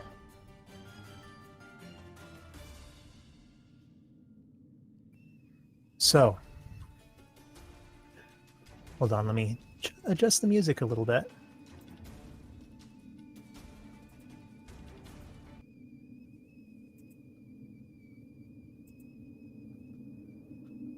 So, all of you managed to make it into this continuation of the cavern, far different than the rest.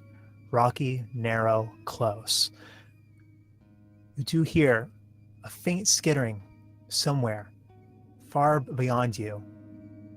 You will stay silent for a second. But it seems to disappear. Going away, you're not sure where. Attempt to navigate going forward down this rocky cavern, and it seems like this isn't part of whatever construction it was that you were in. Like you are entering into a very different sort of passage, one that you're not sure if it will even lead back to the surface. However, Joachim, as you reach for your symbol, sort of clutching it instinctually in your uncertainty about your condition, you feel a little bit of warmth once more. And you get the impression that Sarah Doman is once more smiling upon you. As this group ventures into this bizarre fissure in the earth, I'm going to say we'll end the session right there. Wow, that was quite the roller coaster. Thank you for running, DM. I almost died. Again. Sucks, doesn't it? You didn't die I almost died this time, Ninja. No, I almost died last time, and the time before that.